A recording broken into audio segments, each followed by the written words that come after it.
See if anybody shows up.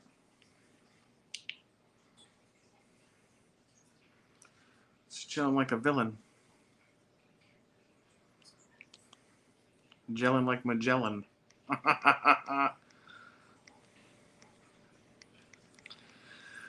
We'll see. Got nothing going on. Happy birthday to your boy Lack.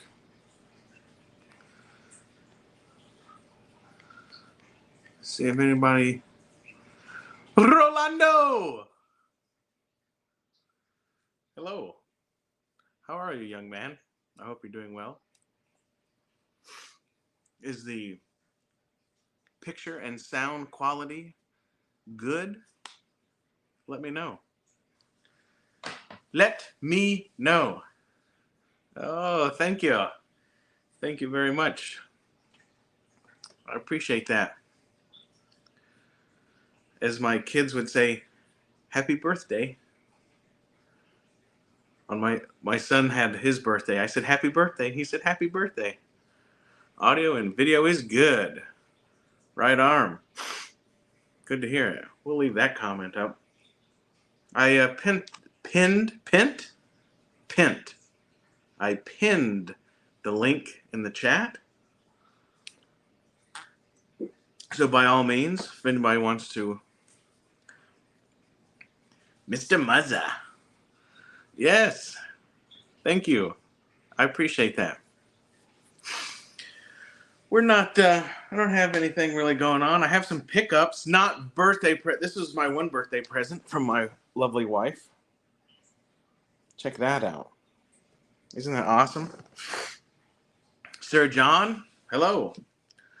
All around the world, look at this. We got Rolando. We got Mr. Muzza. We got Figuratively Speaking.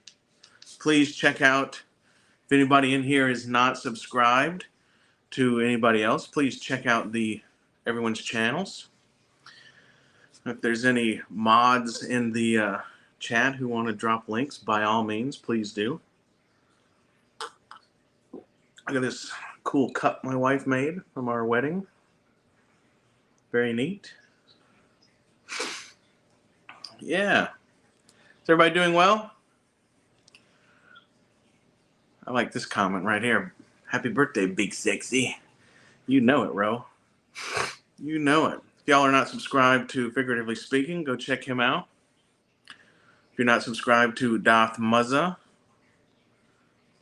please check him out also.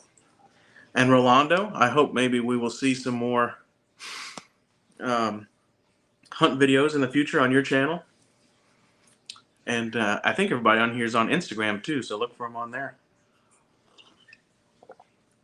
We're not doing much. So that's my one birthday pickup. Mr.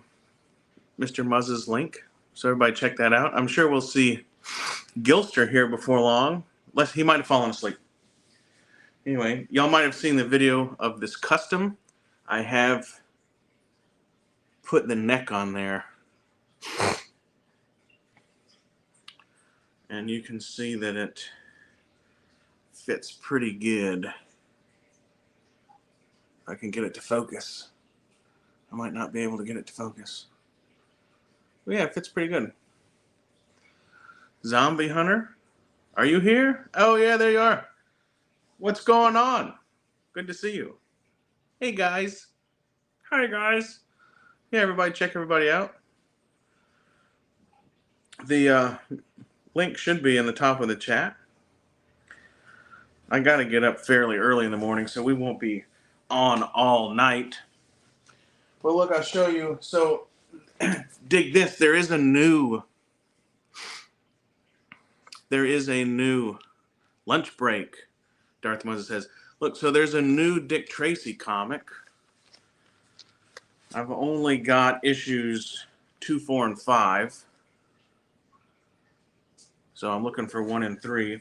So I think a couple people are helping me out with that. So if you're currently in the chat, I don't, don't go out looking, because I think I got 2 close buddies that are, but they are definitely entertaining. I've read all these. It doesn't seem to matter that I haven't read 1 and 3. I guess much like most comics, you know what I mean? You can kind of pick them up anywhere, but if you like Dick Tracy, or if you're just looking for something new and fun to read, I haven't really read a comic book series in a long time, but fun read. Fun read. Hey, yeah, thank you, Zombie. Happy birthday to me.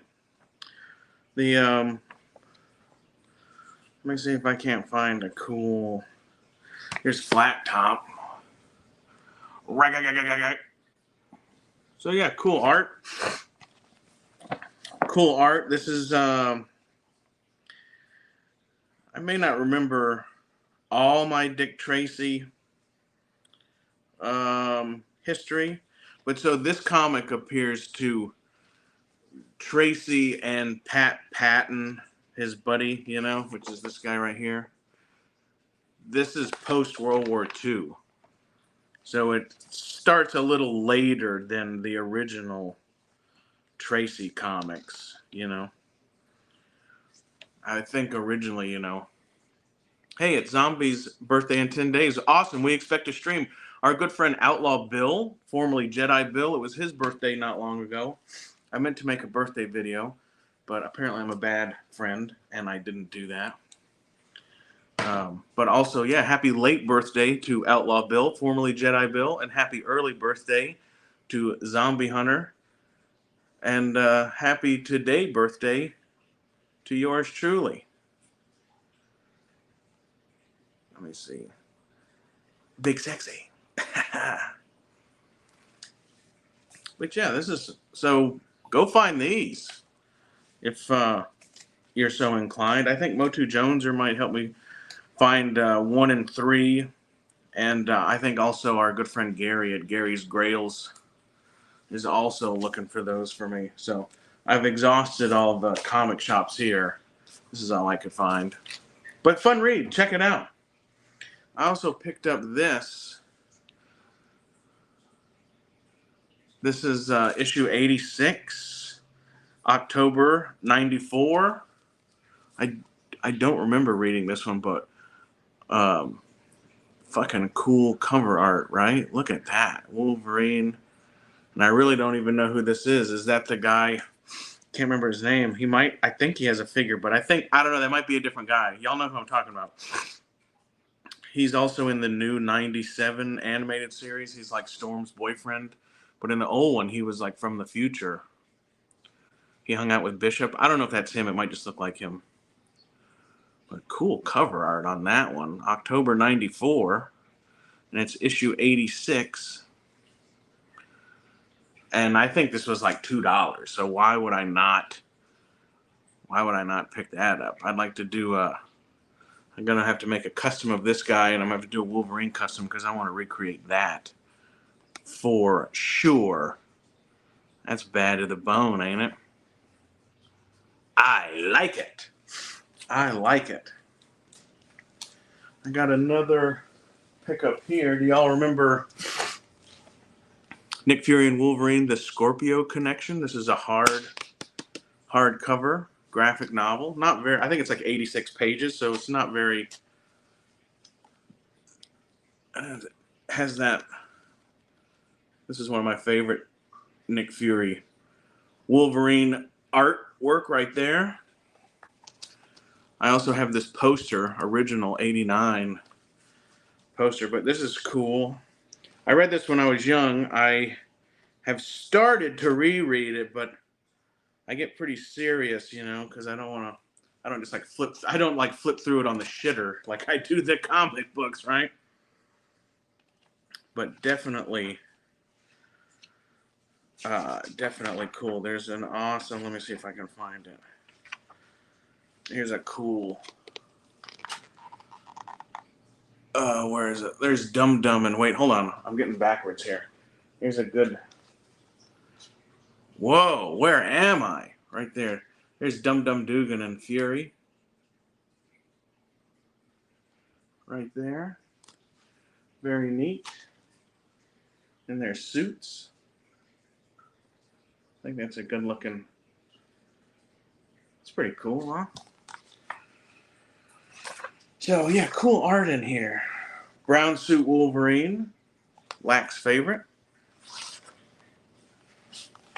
There's a cool image of Fury right there, too, in his bomber jacket and his blue slacks. That would be a neat one to recreate. I think on eBay you can probably get that bomber jacket for a 6-inch figure. And then I already have like a custom of him with blue slacks, but he's not wearing a white shirt, but that'd be a cool one to make too. And then of course, when they first meet each other in the comic, Wolverine is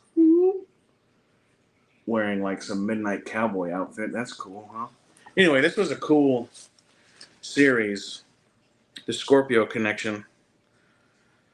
Man, I mean, Deadpool and Wolverine was cool, but fucking OG Nick Fury and Wolverine, that's the fucking movie I want to see. Dylan, no, my birthday is today. Believe me, I know. I may not remember how old I am, but it doesn't matter because I'm forever young. Very important meeting on the golf course. All right. Thank you. And happy early birthday to you, my friend. Cat. Meow. How are you? Good to see you. Yeah, Dylan. No, it's today. October. Today. Believe me, I know. I was just showing off. Man, you know how much I got this for, like under $10 on eBay, like including shipping, which I thought was really cool. Am I? Shit. No. Am I? It's all right. Damn it. I'm going to stick with like 37. I'm going to stick with 37. My son asked me how old I was. I told him 18. I said 18. I have a cool. So we had this. You remember John Joker sent us the Destro, and I, put him on this cool Marvel Rose body. Got the neck on there. And then I took the Destro body, put the Tiger Force legs on him. Yeah, I did. I had a great day. Great day with the wife, and then I put him on this. So this is going to a special biker friend of mine, whose other custom is actually almost done. I have a couple more things I have to do. Everybody saying hi. Oh, no, we can have giraffes and elephants tomorrow. That's perfectly fine. That's perfectly fine. We don't mind. We don't mind. Yeah. I know when my birthday is. Be right back. All right, we'll be here. We'll be here for a little while. Yeah, I had a great day. Appreciate everybody for showing up. The link should be pinned in the top of the chat if anybody wants to party and bullshit. We're not really going to fucking party that much. But I thought it would be appropriate to have a birthday stream and just fucking say hello. We're not going to do 5 hours like normal. I do have a couple things to open. I am starting on this is from Gary's Grail's Fault. He did a really cool video on the classic Santa Last Christmas. And I didn't even know these existed. And this is like the Big Bad Toy Store exclusive, Naughty or Nice collection. Maybe next year. All right. Well, that's fine. That's fine. Love you, brother. But so I would like to open this. I am starting on my Christmas display. I got a couple things for it the other day at Hobby Lobby. Hey, Rolando, somebody send a message to Gilster and tell him that I'm live. Because I texted him.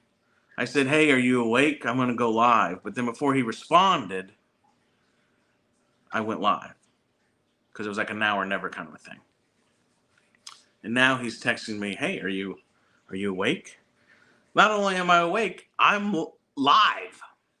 So, but yeah, if anybody wants to do a cool Christmas display, y'all definitely check out Big Bad Toy Store. But and I got two different Santas. But like I've really been wanting to open this because I want to put them on that Mythic Legions moose. Which, if we open this, should we open this? If we open this, I'll have to get up and go get that moose because I want to see if he'll go on that moose. I was also possibly thinking about opening this guy. I got this from Gary a long time ago. I don't really have to open it, but he was hanging up here, and I've been moving stuff around, and all of a sudden this became like the odd man out. You know? So I wonder if you're lonesome tonight. Can this be made into this guy? No. Maybe. I don't know. I have to find the... Oh, I put down the wrong thing. I definitely want to make a custom Wolverine that looks like this one. Which will use the head from... I can't remember the name, but the one where he's missing his hand. He's got big hair like that. But we could make like a headband and shit. That would be a cool custom to make. So yeah, I was thinking about possibly opening this. And I was also thinking maybe of opening this, which I might not. Now this one, if you weren't really going to open one, it might be this one because this fucker is pretty expensive. But, you know, oh look, there's the Infinity. This guy's pretty expensive, and but I don't know how much. I kind of want this guy for a display. Which when I get, maybe I'll open this one when I get I have another Nick Fury Wolverine graphic novel coming. This one is the Scorpio Connection. Okay, and then we have the other one coming, Scorpio Rising, which has a super awesome cover of Fury, and the Wolverine on the cover is it's the tiger stripe one like this, but his stripes are blue technically, but he's got the big ears like this guy. So this figure is actually the most accurate to that cover. So I want to do, and if y'all have seen the short I made the other day with my Nick Fury Wolverine. Uh-oh, hey, Gilster says he's going to bed. Somebody Instagram message Gilster and say, Lack is live. And he's wondering where you are. Because I'm on the phone, and I can't get off of this and message him. You know? So, Rolando or, hey, there's Darth Wizzy Wiz. Any of you guys want to do that for me? Or post it in the MLA? Okay, right on. Thank you, Ro. I don't know why he's not answering. Darth Wizzy Wiz, the most dangerous man in Canada. I'm sure in Canada they call this the Canadian Santa Claus, but he's also in Alaska called the Alaskan Santa Claus. But on the naughty or nice, he's called Great Northern Santa Claus. So, very cool. I also have this Father Frost, which is like the blue robed one. And I have this Father Christmas on pre-order, but who knows when he's going to show up. Yes, Darth Wizzy Wiz, the most dangerous man in Canada. Good to see you, young man. I would have chatted with you earlier today, but I've been out with the wife. We've been doing stuff because it's my birthday. You know, so just hanging out, having a good time, drinking a little watered down coffee so I don't stay up too late. Showing off a few pickups. Darth Wizzy Wiz, check out this cool shirt my wife got me for my birthday. Whoa. The hell I won't. The Duke. That's cool. She also got me a movie poster, 18 by 12. So like the kind of the mini poster of The Man Who Shot Liberty Valance. I will show that when I get it framed, because I don't want to, like, you know how posters are when they're not framed. They're like, so, but I have it put away over there. But yeah, great birthday. Great birthday. We'll treasure it forever. My parents have sent me some sort of birthday present. They said it'll be here tomorrow, so that's cool. They did tell me, however, to open it with my kids.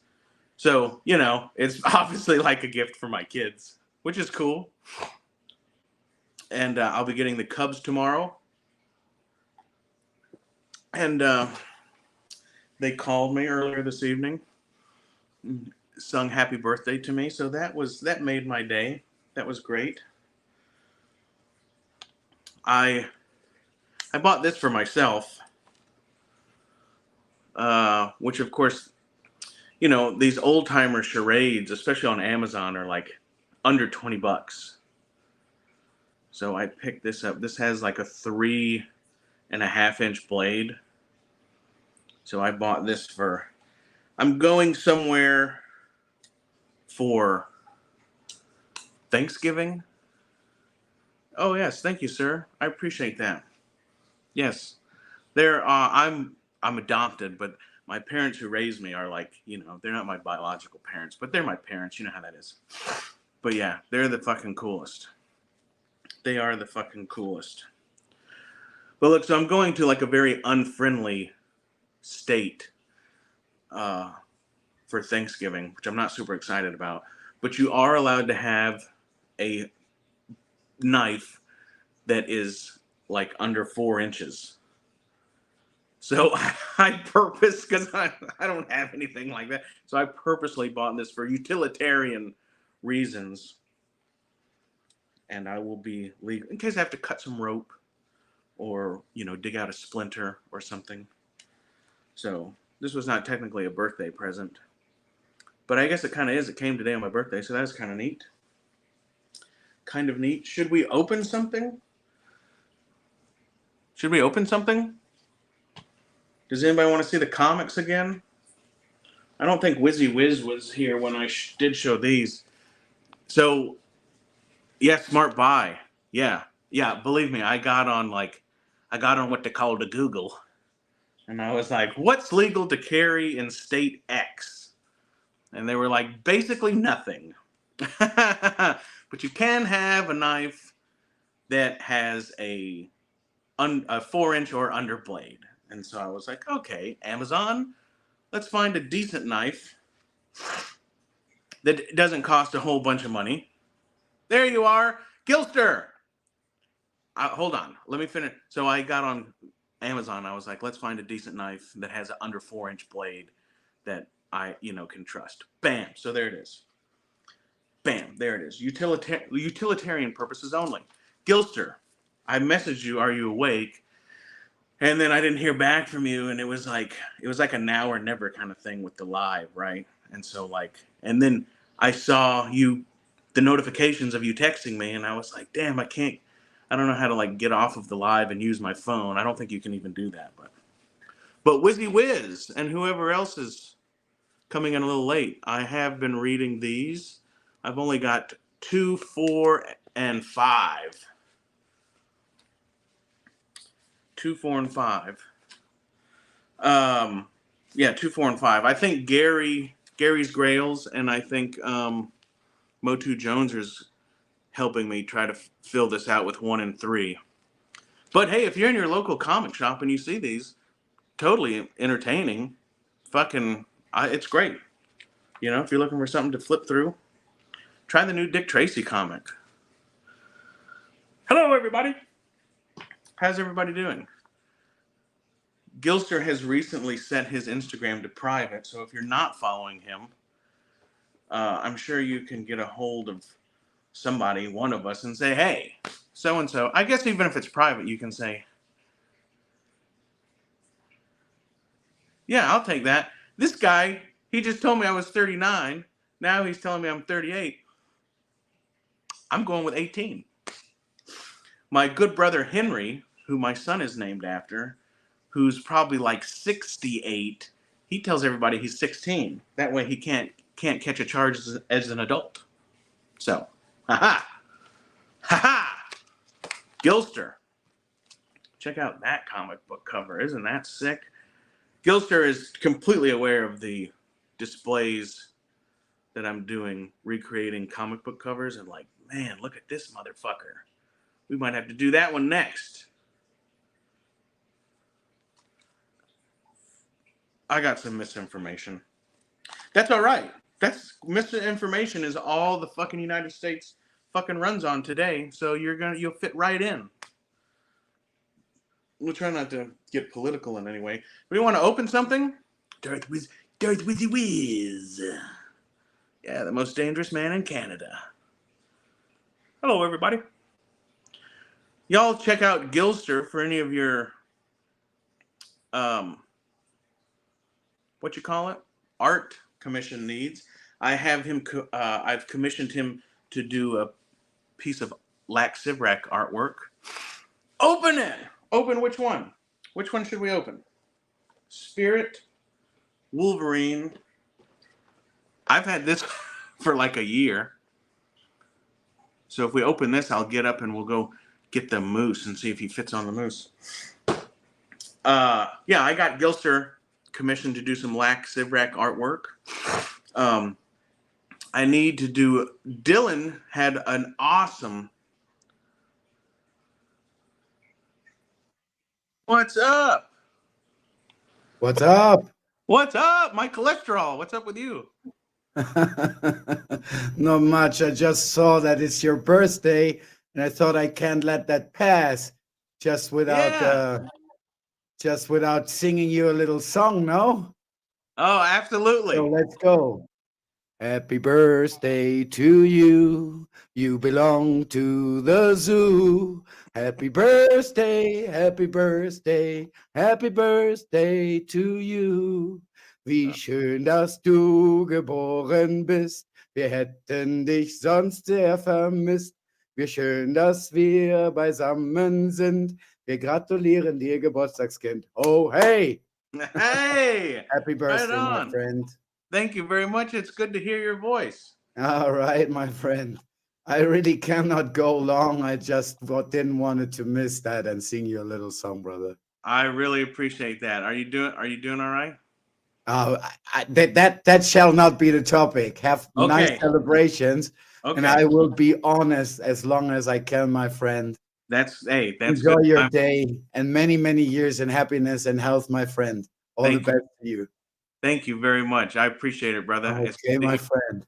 That was all. Saludos. Hasta luego. All right, brother. All right, that was awesome. That was our good friend Rolo. Comes from us from Weird Fantastic Toy Adventure, Bill's channel, formerly known as Masters Maniac Mexico. I'm sure y'all. Yeah, happy 18th birthday. Thank you, Blue Sasquatch. That was cool. Thank you, Rolo. If you're still watching, I really appreciate that, man. That was awesome. That's our good friend Rolo. Yes, I'm 18. I'm 18 today. And I just got sung happy birthday by one of the coolest cats in the... I was going to say something politically incorrect, but we won't go there, I guess. But one of the coolest cats. Thank you. Thank you, Rolo. I appreciate that. I wish I'd had a beer and, ziggy zaggy. Right on. How is everybody? I hope everybody's doing good. So, yeah, I don't know. We're just hanging out. We don't have any fucking plans. I guess we'll open something. I want to open this. I've had this for like a year. It's totally Gary's Grail's fault that this was purchased. And, 18. Yeah. All right. Just another maniac. I appreciate that, my friend. Too weird to live, too rare to die. Thank you, brother. I appreciate it. Gosh darn it. I truly am among friends. Open it! Yes, Darth Wizzy Wiz is always good, and he's always prepared. That's for fuck sure. I know that firsthand. Open it. Yeah, let's fucking do it. Let's open this, and then, wait, hold on. I'm gonna go get that moose real quick. Just hold the phone. Hold the phone.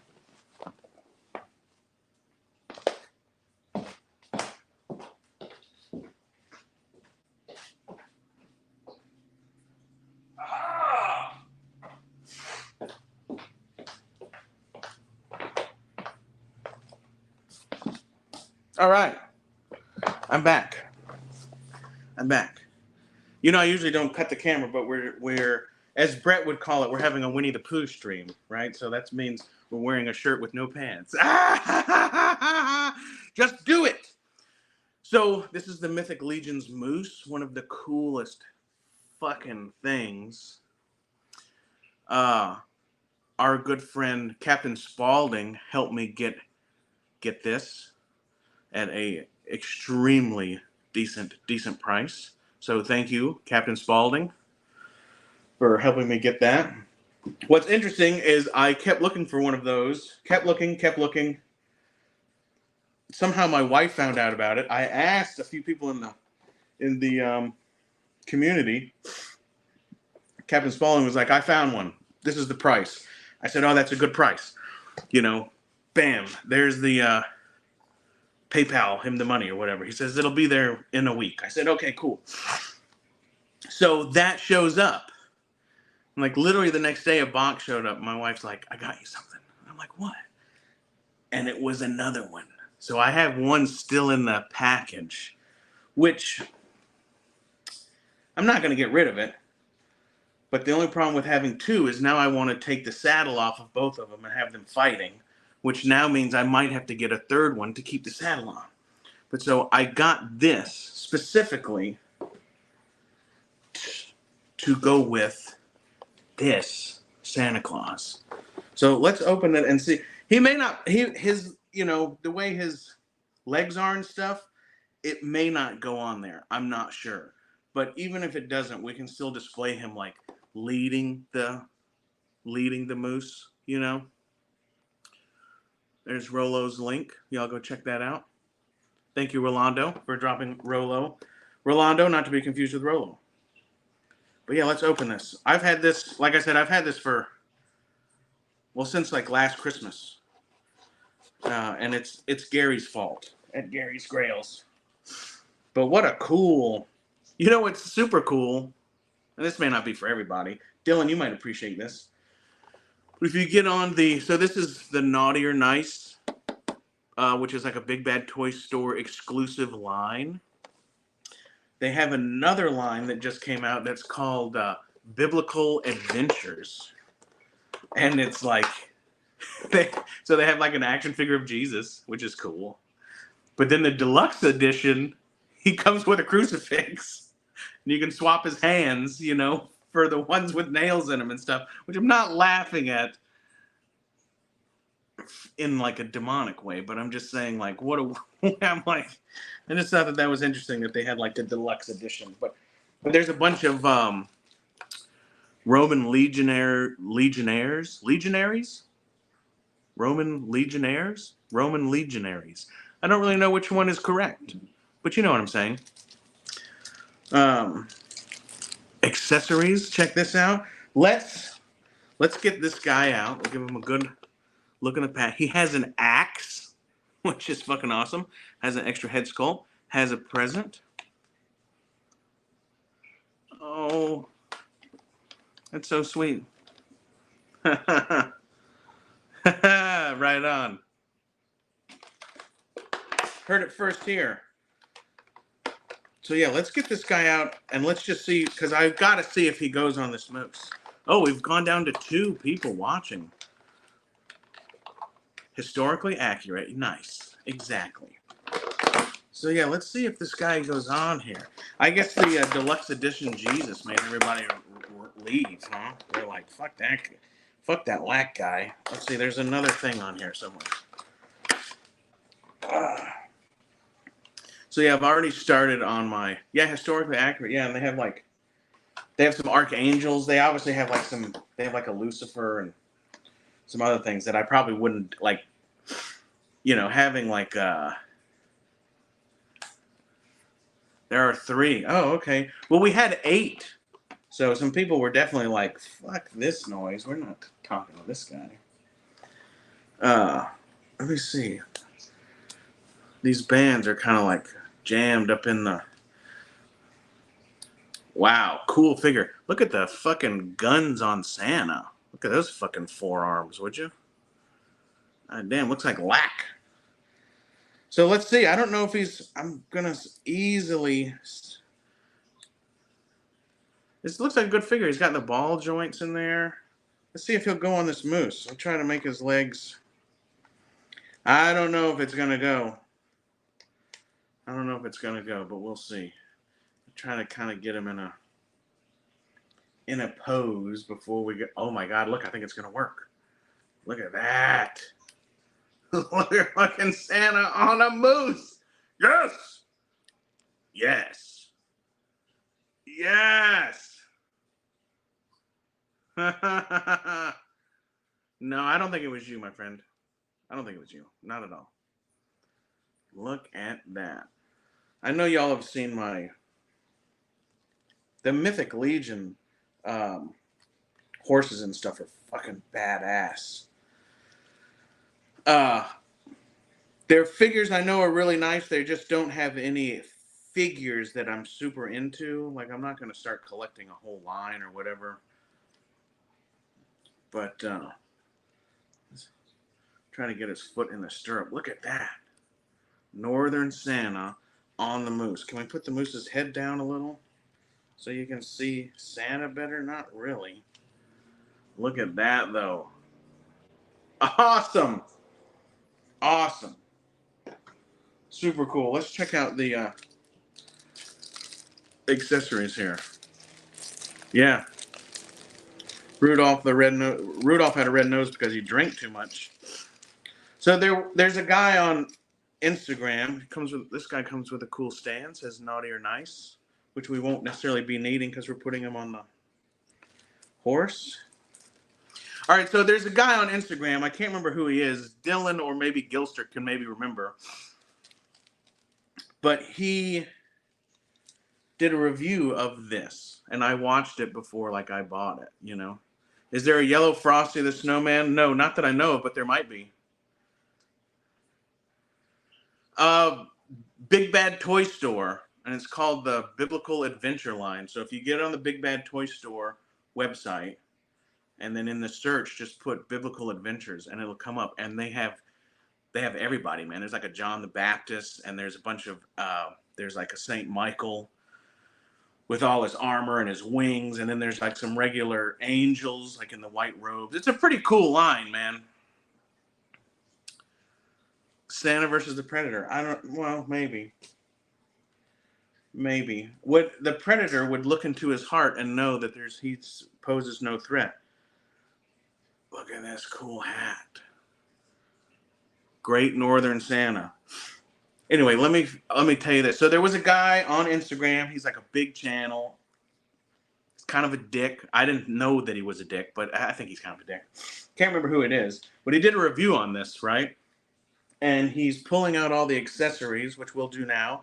He has his hot cocoa mug, which is pretty cool. I don't know how many of these I'll be using. And he has a plate, which is like, what kind of... I guess it depends on how you do it. But, I don't need the plate and the hot cocoa mug. But they're still cool. And then he has... Oh, he has a pipe. That's cool. Let's see. There's a bag in here. So he has a little pipe, which I had kind of forgotten about. So he has a pipe.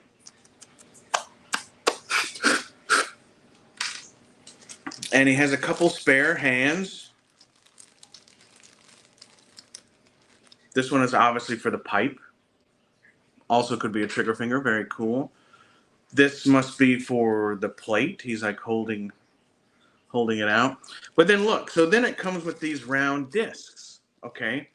Now there's another Santa, the one that Gary has, that comes with cookies, and they're a little smaller, they're a little thicker, and they have chocolate chips in them.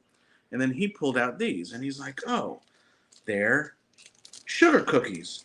But he also knows that there's maple syrup. I don't know if you can see that, but here is a kind of looks like a whiskey bottle, but it plainly says on the maple syrup. And so the guy went through the whole thing. He was like, "I don't understand these sugar cookies. They're kind of big. They're kind of flat. I don't know." And in the comments, I said, "Dude, he's Great Northern Santa, right? He's those are obviously pancakes." And the guy literally fucking, I can't remember everything that he said, but he was like, "No, it's not. No." He got really offended that I corrected him. Ha ha ha! Yeah, see, Dylan knows all about this because I showed Dylan. But the guy was like, "Those are fucking cookies, you know? They're not fucking this and that." And I was like, "Dude, the fucking Santa Claus comes with a fucking axe, and he's Northern Santa Claus, and he's got a fucking plaid shirt and maple syrup. Those are obviously fucking pancakes." But the dude went on and on and on, and that's when I realized, like, what a fucking dickhole, you know? I can't remember who it is, but he's like a really big channel. I'm sure if I could think of his name, I'm sure everybody knows who he is. But like, talk about somebody who cannot be fucking corrected, you know? Now remember, when you're riding your horse or your moose, you want your heels down. You want your heels down. Oh, that's fucking cool. That's fucking cool. So obviously look for some short videos. It comes with a present, which is neat, which you can't open. That would be cool if that opened, but I don't know why. I guess it would be cool if this opened so you could put all the accessories you're not using in that. That would have been cool. He comes with a winking eye head sculpt, and then he comes with his axe, which, you know, he's not going to necessarily, I guess he could, you're not going to be riding your moose with your axe in your hand, but I could make like a little leather sheath for it where it can hang off of his. Waha! What's up, Brent? You could hang this if I made a little leather sheath, which wouldn't be hard, where this would hang off of his saddle. But man, yeah, look at that. Mythic Legions Naughty or Nice crossover again for the win. Mr. B he made some custom Planet of the Apes figures, and he put them on, I think they're on a Naughty or Nice horse. And I think that's where I kind of got the idea, you know. And like when I was a kid, I didn't cross over my figures very much, but that was mainly just because a lot of them didn't really scale correctly. You know, like maybe my 3 3/4 inch G.I. Joes, which I didn't have very many of. Yeah, look at that. Northern Santa Claus on the fucking moose. That is I mean, look, that makes my fucking Christmas right there. Hold on, let me see. Yeah. Yeah, what's the problem? I always leave out 6-inch cookies. Yeah. But I think once you put maple syrup, like they could have been cookies. They could have been cookies. But as soon as you put fucking maple syrup in the thing, it's obviously fucking not cookies. I don't know. It wouldn't have been a big deal, except the guy was a real fucking prick about it. Like, he immediately was like, just a fucking dickhole. And I think I ended up unsubscribing to him. But for months afterwards, every time he did a review, I said something about sugar cookies. Because after he was a dick, I was like, you know, I was cordial and everything. And then I was like, look, you fucking dumb piece of shit. Like, first of all, it's obviously fucking pancakes. And second of all, why do you have to be such a cocksucker you know, for being corrected. You know what I mean? I just think that was kind of ridiculous. I mean, I thought it was more funny than anything, but if you're gonna fucking poke the bear, then fucking Lack's gonna fucking get after you. Man, that looks good, you guys. Look at that. Man, we'll do some. I'm working on that display. I built a shelf over in this part of the mothership, and there's something else. I hung up a sword rack, and I think the sword rack is like encroaching on it. And then I have this other place, and my wife was like, well, why don't you build a shelf over here and put it over here? But over here, the shelf would be like 56 and a quarter inches, which I think is just too much shelf for no, no, Geek Strong's not an asshole. I love Dean. But the shelf that I would put up over here for something is would be like 56 and a quarter inches, which I want to leave this Christmas display up. I want to just leave it up all year round, because why would you not want Santa riding a moose all year round? Then the other shelf that I put up specifically for this is like maybe 30 inches or like even 27. So I think I have to move this. So I got an 8 sword rack, and I put it up over there. But then I put this other shelf up, and I don't know, they're kind of encroaching on each other. So I think I need to move the swords, because I don't need a 56-inch wide. I don't need a 56-inch wide Christmas display. Like whatever that is, 27, 30 inches is like plenty. And I got like a 2-foot Christmas tree. I got some fake snow. I haven't gotten it all together yet, but anyway, I think that's a win. I'm very excited about that. Christmas comes early for Lack. God damn, that's cool. Anyway, everybody else might not be excited about that as I am. Does he? I would think that Santa rides I would think Santa rides an Indian, to be honest. I don't know why. And I can guarantee this, whatever Santa does ride, it's definitely like an antique, right? Like it's not a fucking new age bike, right? If bam! Look at that. The knives have been drawn. I don't know. I don't know anything about that. All I know is that Dylan keeps telling me I need to get a motorcycle. So awesome. I'm very excited about that. That makes my day right there. Well, my kids calling me on my birthday actually made my day, but I've been wanting to open that Santa for like a fucking year. I've had that moose sitting on the shelf doing nothing for almost that long, right? Oh, just like Mrs. Claus. Oh, Mr. Rum, hello. JJ, happy birthday, brother. Hope you're having yes, I am. I'm having a great birthday. You guys are sneaking in. If I miss you in the chat, I will find you. I will find you. Hello, Mr. Rum. What does it say?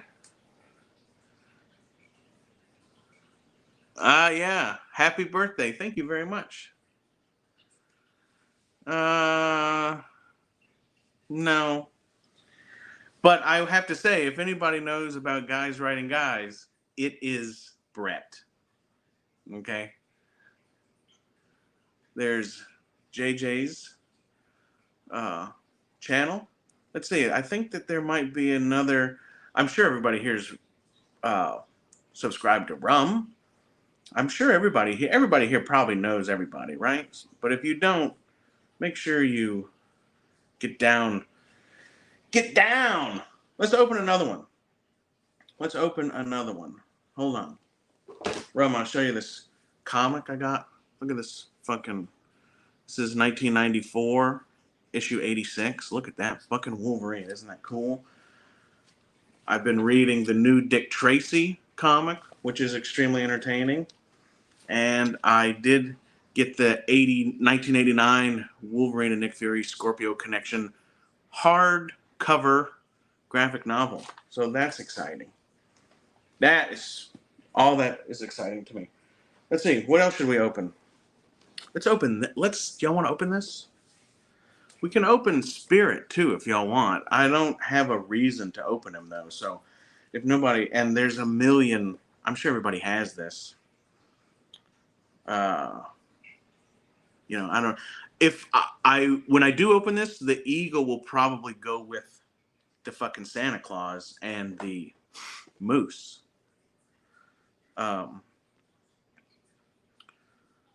Yes. And Rolando, if you're Dylan's in here, if you want to post your Jesus also rides a Jesus rides a donkey. Yeah, thank you, Rum. Thank you, Rum. Yeah, I'm very excited about that. This may turn into a custom because y'all know I have like a long custom line of like native braves, indigenous tribesmen. I picked this up for a display. And like I said, this is like the Apocalypse Build-A-Figure line. And this fucker's really expensive, but like I didn't buy him to not open. So, and this would be a good candidate. Does anybody have those custom metal claws that they put on their Wolverine? I think this would be a good candidate for that. Yes, girthy. The link should be pinned to the top of the chat if anybody wants to, whatever, bullshit, potty and bullshit. We will not be doing a 5-hour stream, just so people know. Yeah. Thank you, sir. MLA for life. Apparently we're going to war with the Red Army bunker, which, I will always give quarter to BOE, but we have to fight the fucking communists. There's really no way around that. I just bought a really cool General Ripper from Dr. Strangelove shirt. We can talk about that in another stream, but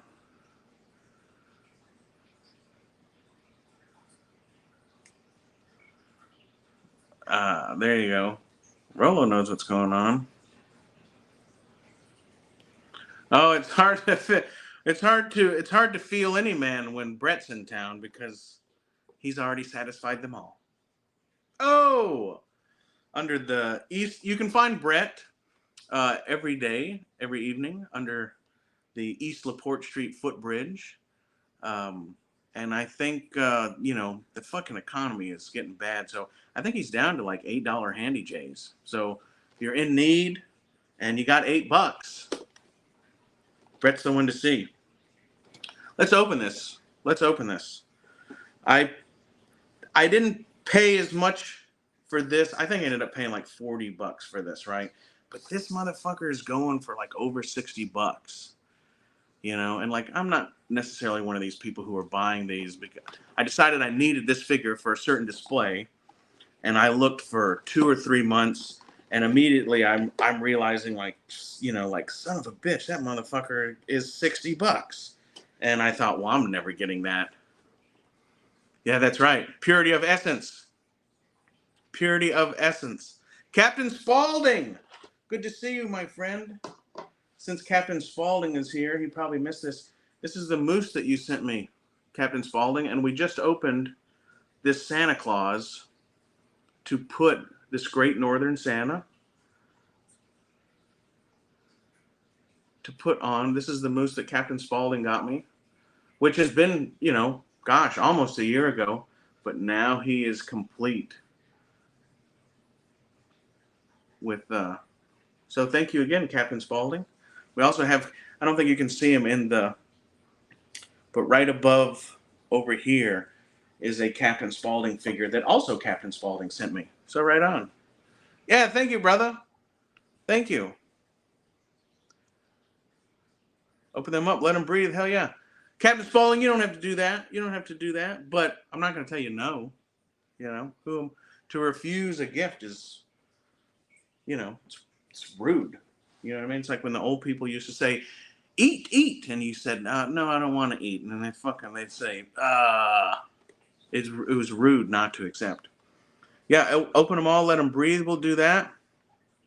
Making sure I'm not. All right. If you're going to twist my arm, it's totally fine. Totally fine. Yeah, let's open this one. I don't know why I'm being ginger, like I'm going to save the box or whatever, but incidentally, if anybody is building this apocalypse and you need the tendrils, okay, that's if you need these, let me know, because I'm not using them, and I'm probably not getting anyone else from this line. The Sabretooth has a cool body sculpt in this line, but I don't like his head sculpt. There's another one out there that... Exactly. You collect boxes. Now, there are some, like these Dick Tracy's right here. I do have... You can see now I have 2 flat tops, and we will be opening one, because over here... So I'm trying to get all of them carded and loose. Complete loose. And most of these, actually all of these that are open were on card, and I opened them. And then I'm getting the AM Dubs. Hey, I hope everything's okay up where you are. I know that it may not be your neck of the woods specifically, but I know the region around you just got fucked up from the floods and stuff. So I hope you're all right, AM Dubs. I know G-Force said that he's okay. I've not heard from Shabby, but like I know that whole and I know Gary's okay too. So like the Virginia, Carolinas, I know a lot of shit over there got fucked up. So I hope, AM Dubs, I hope you and your family are fucking cool after that flood. Again, if anybody needs these tendrils, they're part number 1. If anybody needs these, just like message me on Instagram, or if you're in here now, just tell me and I'll put them in an envelope and send them to you. Because I do not plan on using these at all. Very cool. If anybody is familiar with the Scorpio Rising comic or graphic novel, which is, goes along with the Scorpio Connection story, I got this for that display. So let's get this. Uh-oh, we already had a fucking claw fall off. The claws on these, when they went to these spindly claws, it's ridiculous. I really dislike them. But we'll make them work. Let's just hope we don't drop the one we just... Okay, sweet. So if anybody watched like the short, was it a short or a reel? I think it was a short. Y'all saw my my Nick Fury Wolverine displays. I did the one Scorpio Connection, and I did the Ice War one. Okay, there's the Scorpio Rising. We're gonna put this back in there if I can fucking see. Holy shit. Holy shit. Put this fucking back in there. Paint some fucking hair around it, boy, so we can find it. Oh, this is not good. This claw does not want to stay in there. Okay, hold on. Okay. All right. I think he's in. Is he going to stay? I don't know. Let me get these other ones. I do not like the spindliness of these claws, but yeah, check this motherfucker out. Look at that. Sweet. Yeah, so this is for a display, like a permanent display that I'm doing. Oh, but his head does not go up as much as I'm going to need it to, but that's all right. And the claw, this middle claw, has anybody ever purchased the I think they're like $13, which is like, that's a bit much. But the guy who's making the metal claws to yeah, we love you too, AM Dubs. I'm glad you're all right, and I hope your family is. I think David at what David Arcade and Toy. Gosh, I feel so bad that I can't quote the name of his channel exactly, but y'all know who I'm talking about. He's fairly new in our community, but he's been hanging out. I know he lost power for a little while, but his folks had a generator, so he was like live streaming the other day in the dark, So he obviously, I couldn't hear a generator running, but like you could tell that there was something going on. So I think he's all right. And like I said, I haven't heard from Shabby, but I haven't heard anything. Nobody said, "Oh, Shabby's got no power and he's all fucked up." So I think he's all right. I know G-Force. I talked to him not long ago on Instagram. He said he's fine. Gary's fine.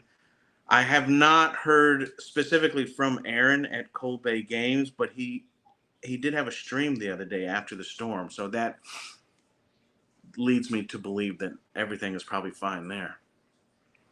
That is a cool Wolverine, man. I have the Wolverine that has like the melting claws, which has better shaped claws. I need to take like a silver paint pen and paint them silver, but the yellow in this one is much better. Hey, thank you for coming by. I'm honored. And if I ever get down to the south of where I'm at, we'll hang out. I don't know if my first trip, once I get moneyed up again, I gotta go to merry old England.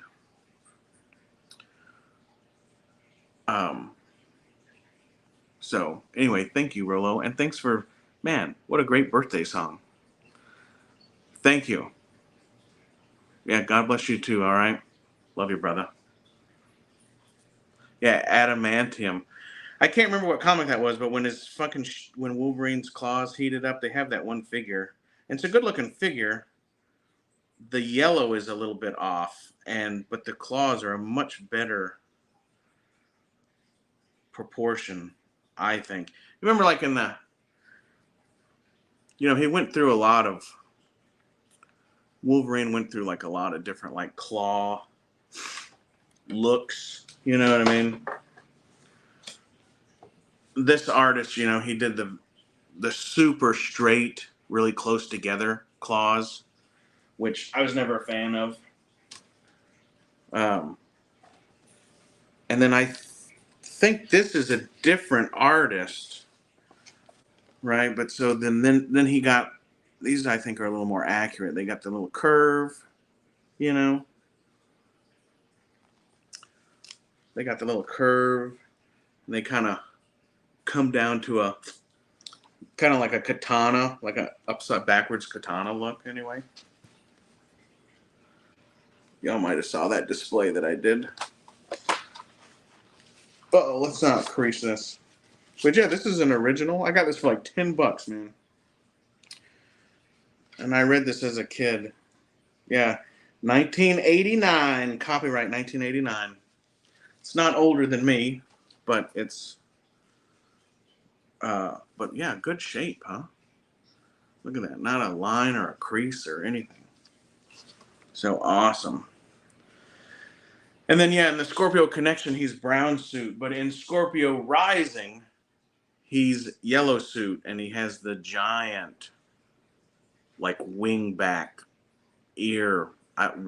Whatever those are. I guess they're ears on his cowl. It'd be nice to have it. Okay. I was going to say, for the display, I know his head needs to come back quite a bit. And I know Gilster, he said he's going to help me out with one of those clear stands, because he will, in the display, he's going to have to be like jumping almost vertically. We got to fix this claw because it is not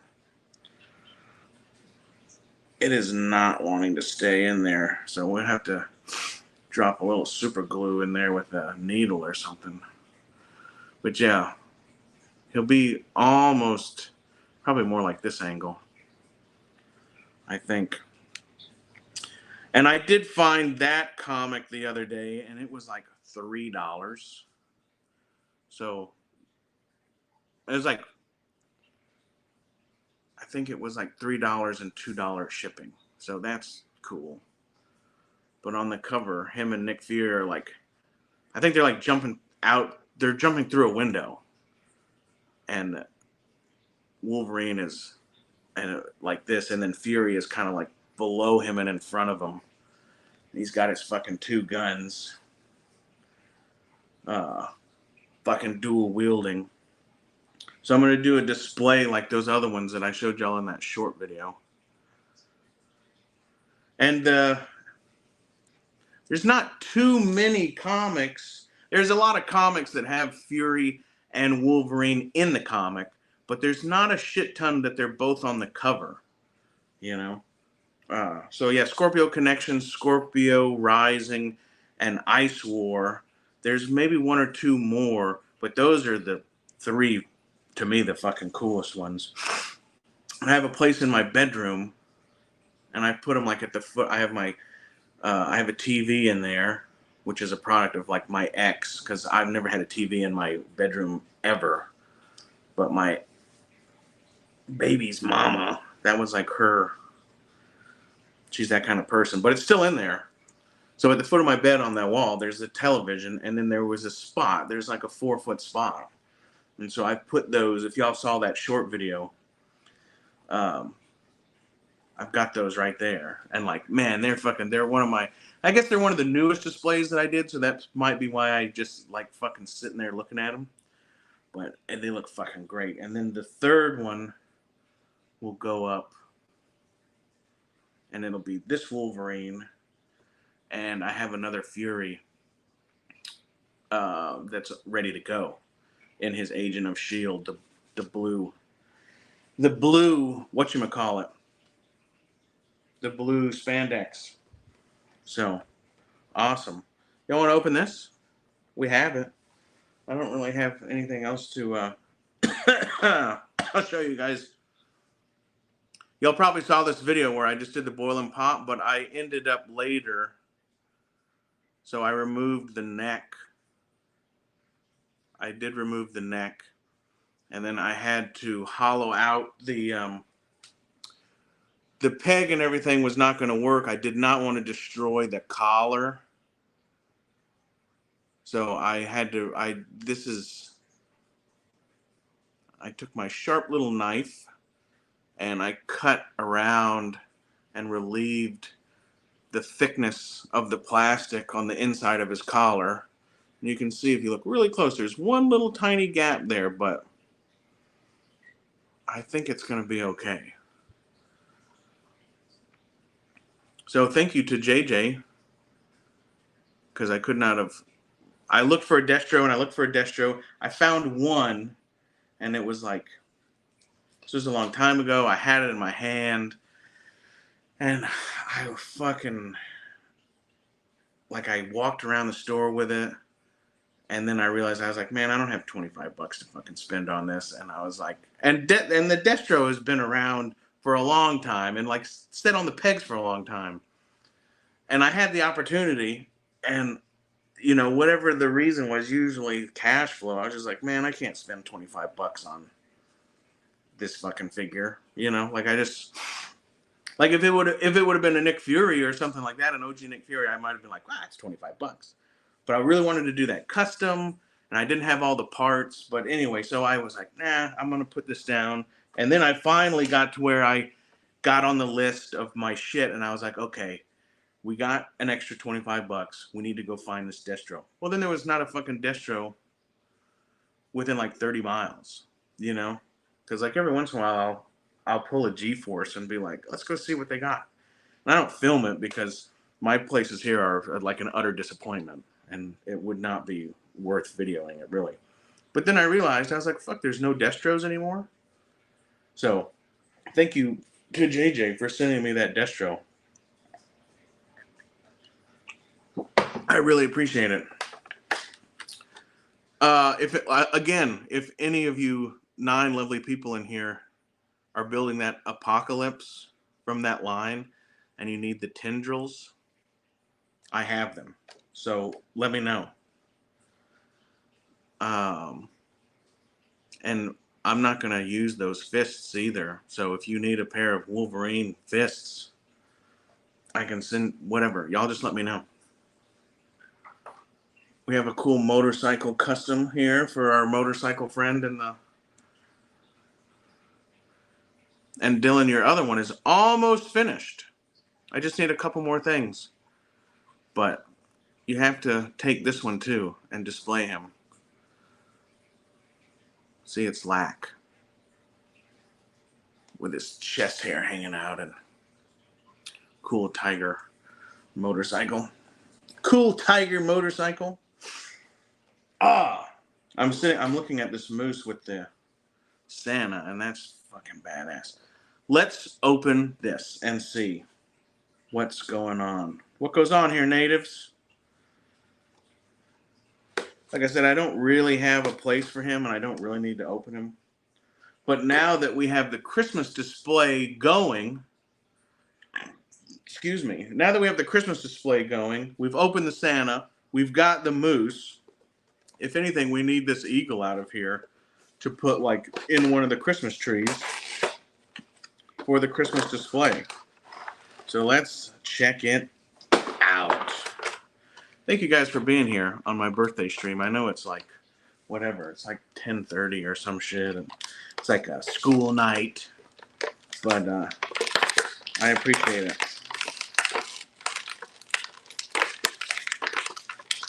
I want to see this bird. I want to see this bird. Yeah, pretty cool. Definitely a bit of a miss on the shape of the bald eagle's head. If I can get that to focus. I don't know if I can. It definitely looks like a fucking seagull. But we all know that it's we all know it's supposed to be a bald eagle, so that's cool. And then, let's see, I guess you just, all right, yep, we'll unpeg his wings here. Unpeg that. And pull these other wings out. And I figure, let's see, we'll get this out because I know this. So the backpack has this little stand on it.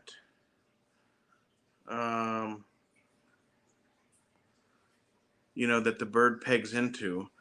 But if I need to, I'll cut this off of that backpack and mount it wherever I need to mount it. But I'm sure I can get this guy to set in. I got some of those, like, I got a 2-foot, like, fake wired Christmas tree.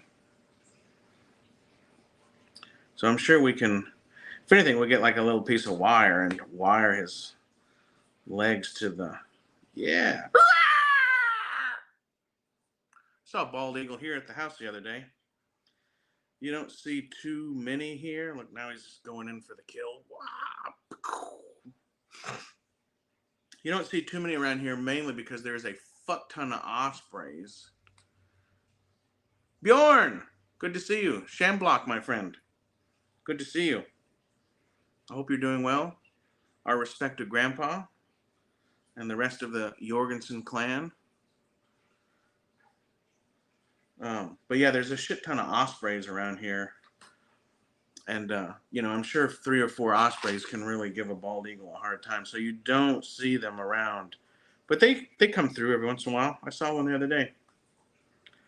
Put these wings back on. Is that right? Yeah, I got those on the right side. Well, I don't think this is not going to really work. This is not going to work, but we'll. Oh, look! Ooh. Now, if that's not an Alaskan Santa Claus, I don't know what the fuck is. He's got his moose and his axe and his fucking eagle. Yeah, baby. Try to keep Christmas in our heart all year round on the mothership. I don't do much for Halloween. I don't really do anything. When I first bought this mothership here, my wife, who at that time was my girlfriend, yeah, yeah,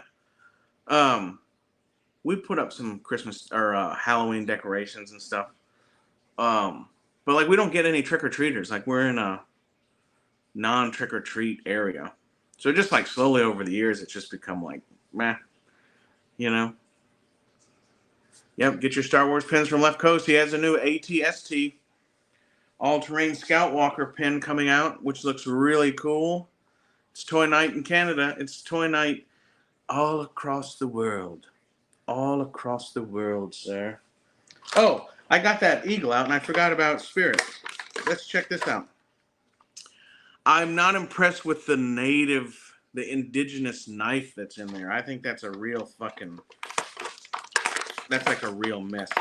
I don't like it. I think there's another Spirit figure. Hey, thank you, brother.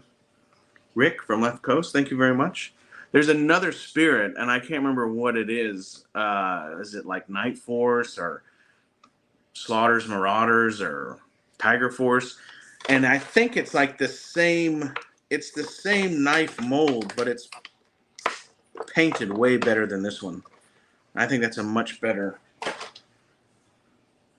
knife. But yeah, very cool. If only can get a fucking Quinn, dude. If only we can get a Quinn, who I don't think started off as a Joe, but he defected, which is like, meh. You know, even though he went to the good guy side, like, you know, you shouldn't defect. That's kind of fucked up. But Quinn is the only Joe character who's from Alaska besides God, I always somebody's gonna have to help me here.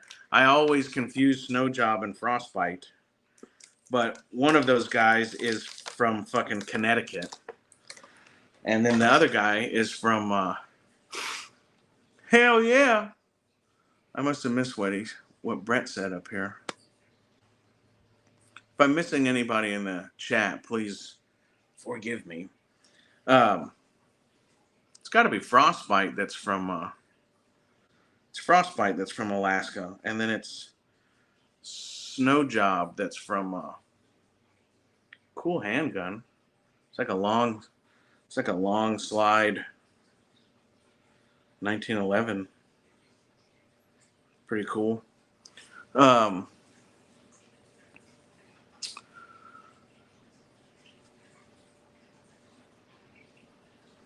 working on butting together a jungle.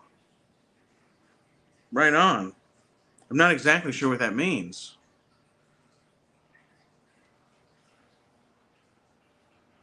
Right on.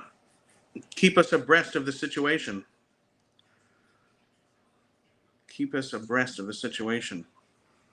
Cool vigor. Yeah, if only we could get a Quinn. There is a 3 3/4 inch Quinn, but you know, I'm kind of out of the three. I'm sorry to say, Rolando, but I'm kind of out of the 3 3/4 inch game.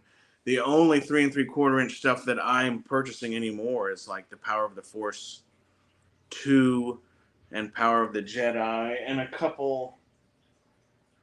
There's like one or two of the later series that I'm getting just to like round out some displays. But I like this fucking 6-inch figures because you can put them on the shelf across the room and you can fucking see them. And you go, oh, that looks nice. Whereas like 3 3/4. Yeah, Super 7 has a Quinn. And it's 3 3/4 inch though, right, Bjorn? There's also the Super 7 Quinn is like the real one too in his red parka. I would like to get that to keep on card because it's like the only Quinn. There was a 2000s Quinn, but he was in his like jungle fatigues from that one comic where he went to fucking Africa or somewhere. So he's in like khaki shorts and a short. He looks like an African hunter, you know, but he still has his fucking marten skull necklace. Oh, right on. Right on. I like Husqvarna myself, but still top notch shit. I do like Huskies though. In like 40, 50 below in Alaska, the still is hot, which of course Dylan's not going to have this problem where he is. But the stills can get fucking hard to fucking crank. When you put a still on your fucking dog sled or your snow machine and you go to the wood yard and it's gotten fucking cold, sometimes those pricks are fucking hard to start. But I tell you what, the Huskies, even like fucking 40 below, you could set that motherfucker outside overnight in 40 below and you go out there and fucking prime that fucker and like 6 cranks, it's fucking ripping, bro. So I've always liked the Huskies myself, but I think the 2 chainsaws I have now, I have like a fucking Poulan Wild thing, right? And I have like the fucking Craftsman, you know, because like I don't need a fucking 36-inch bar fucking 5 horsepower chainsaw anymore. You know, I'm not where I'm at now. But you know. But yeah, it all depends. It all depends. You know why it's called a Poulan, right? Oh yeah, right on. Yeah, 440 Magnum, cool. You know why it's called the Poulan chainsaw is called a Poulan, right? Because you got to pull on it and pull on it and pull on it and pull on it. That can't just be an Alaska joke, right? I don't know. Can't just be an Alaska joke. All right, we have all the accessories out of this. Again, I had no real reason to open this. This guy could have just stayed in the box till I had a place to display him, but yeah, I sure would like to fucking see a 6-inch classified Quinn. Yeah, Dylan gets it. You got to pull on it and pull on it and pull on it. That Wild thing, I remember when the Poulan Wild thing first came out, and everybody in Alaska had that, you know, especially like all of us little broke natives, you know, who couldn't afford fucking $1,000. But before I ever, you know, before it was over, I had a goddamn, I think it's called a 365 XP Husqvarna, and it's like a 7 horsepower fucking chainsaw. And like, man, that motherfucker would fucking, man, you just show the fucking tree that chainsaw, and that motherfucker just fall over and fucking cut itself. It just fall apart. You know what I mean? God damn, that was a badass saw. I think it was a 365 XP, and it had the top of the there's like a 365 something that I think is like a 5 horsepower, or it might even have been like a 4. But the XP, they took the top of it had a longer piston stroke, right? It had a different top part of the block and different pistons and stuff. And it was like a conversion you could do, but the company ended up just like doing them. You could buy it. But that motherfucker was like a 7 horsepower saw. And that motherfucker, goddamn fucking skip tooth chain and shit. You had to be a fucking man to run that fucking prick, bro. You had to be a fucking man. And I like even when I was cutting small wood, like we buck up on the ground, you know, and which a lot of people won't do because they don't have the finesse to not bury the tip of their fucking chainsaw in the ground. But I did like the 36-inch fucking bar because you didn't have to bend over so much. Whoop, thumbs up. You didn't have to bend over. You know, you could cut stuff down low and you didn't have to bend over so much. You know, because a fucking bar was goddamn as long as your fucking leg. But yeah. So yeah, what is this gun that Spirit has here now? It's like doesn't really look like anything that's realistic, but it could be like kind of looks like a surge in action, but it's a bolt action with the magazine. Is there any 6-inch scale like Winchester 94s? or like a Winchester Model set. Like, how cool would it be to just get Spirit like a Winchester Model 70? Fucking. You think it's too small? I think he would be so much cooler with like a Winchester 94 or a fucking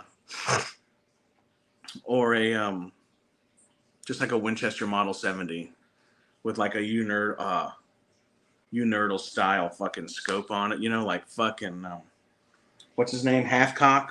What was his first name? What was Halfcock's first name? I can't even remember now. The fuck was his name? What was his name? Carlos Halfcock.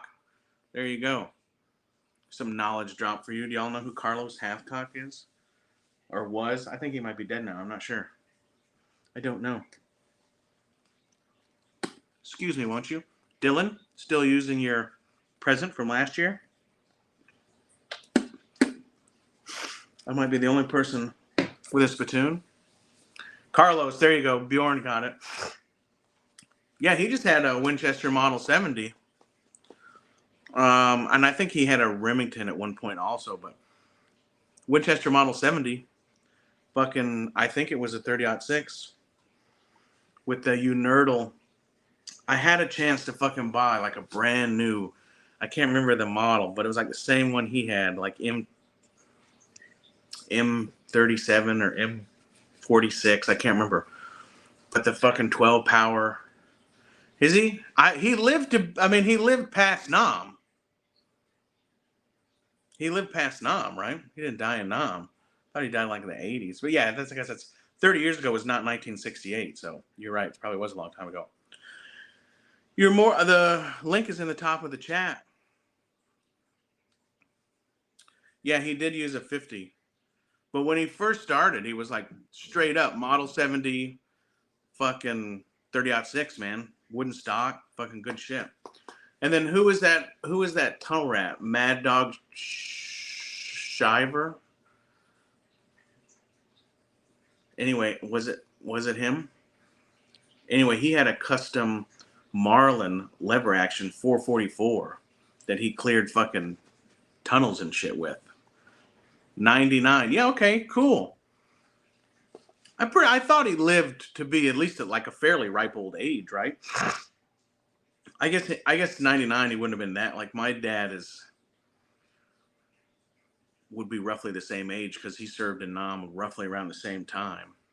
So in 99 my dad wasn't that fucking old,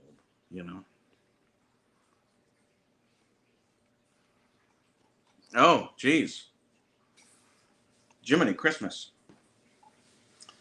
Remember, maybe it doesn't count in California, but in most states, even if you're a felon, you can always get a black powder cap and ball revolver. Totally legal. You can carry 2 of them. No need to fucking reload. Yeah, wake up, Brett. The link is in the chat if anybody wants to hop on and just bullshit for a little bit. I'm not going to stay too long unless somebody wants to get on here and bullshit with me. Not that I'm trying to leave right this second. But, yeah, 56.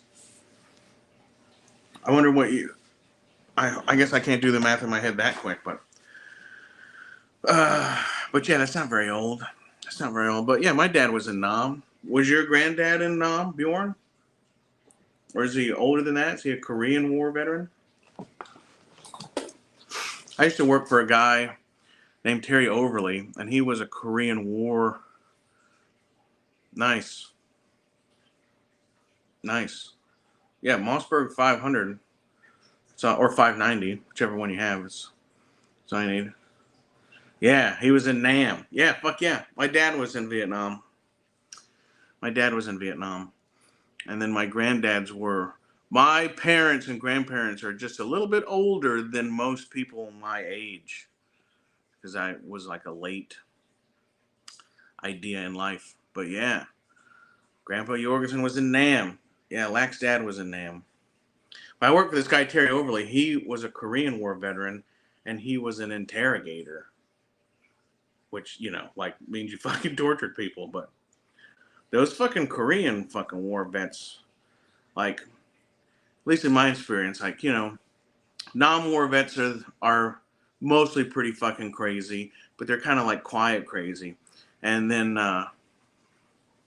holy shit. And then like World War II vets are like the ones that lived long enough for us to know were pretty fucking quiet too. But man, a lot of those fucking Korean War vets that I knew, like those motherfuckers were crazy and they all fucking partied and like they were all, just like fucking MASH. You know what I mean? Like, I don't know. That was like a different fucking, obviously it was a different generation, but I'm saying those guys fucking partied. All the ones I knew, even when they were older, like they were not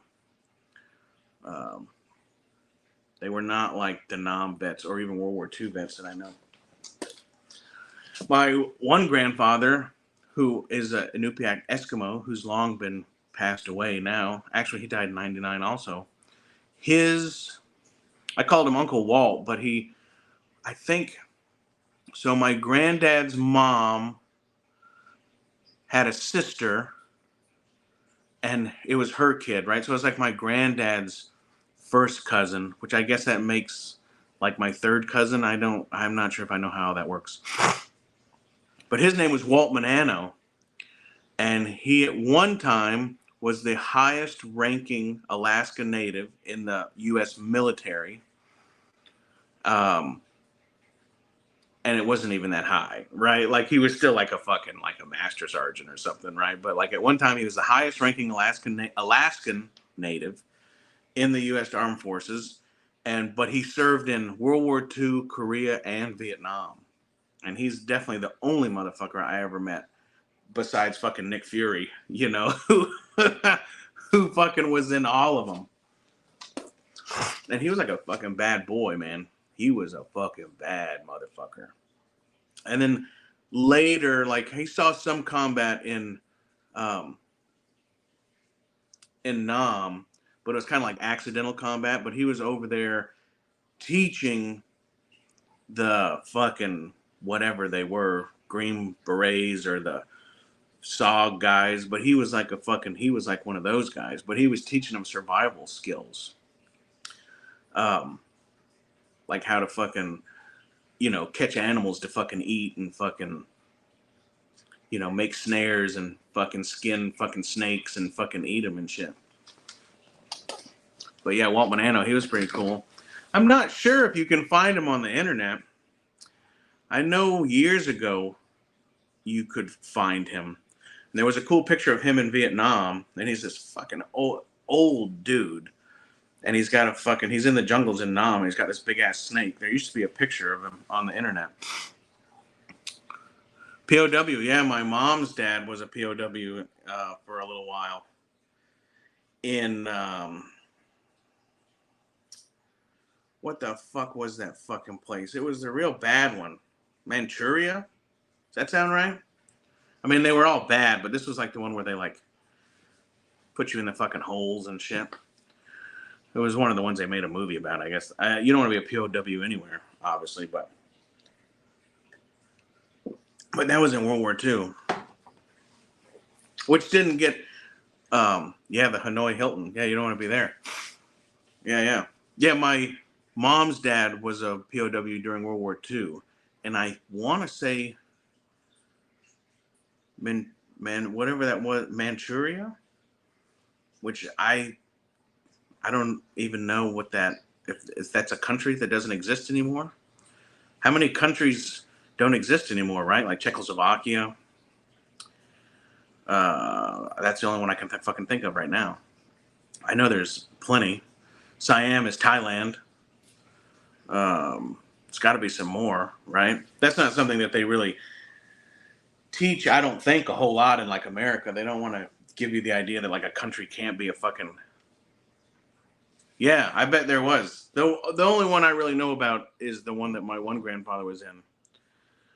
And like I said, I don't know why I keep saying Manchuria, but which is somewhere like what? That's like in the Southeast Asia, like Burma, Cambodia, China area, I think. I don't know. Showing my ignorance on some of that stuff. Oh, back in the USSR. Yeah. Did y'all Did y'all see who Putin endorsed? I thought that was. I just thought it was, kind of funny. I've never, I'm not super old, but like I've never heard anybody on the news ever tell to, who like fucking Putin fucking endorsed. That's kind of.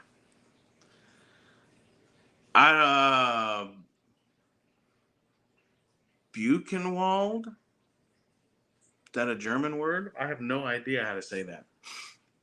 You have to spell that out phonetically. But yeah, good times had by all. Good times had by all. What else do we want to fucking discuss? What else are we talking about? It's my birthday. We can talk about whatever I want. But I don't really know if I have much else to discuss, really. If somebody wants to hop on, links in the chat, or put a subject in the chat.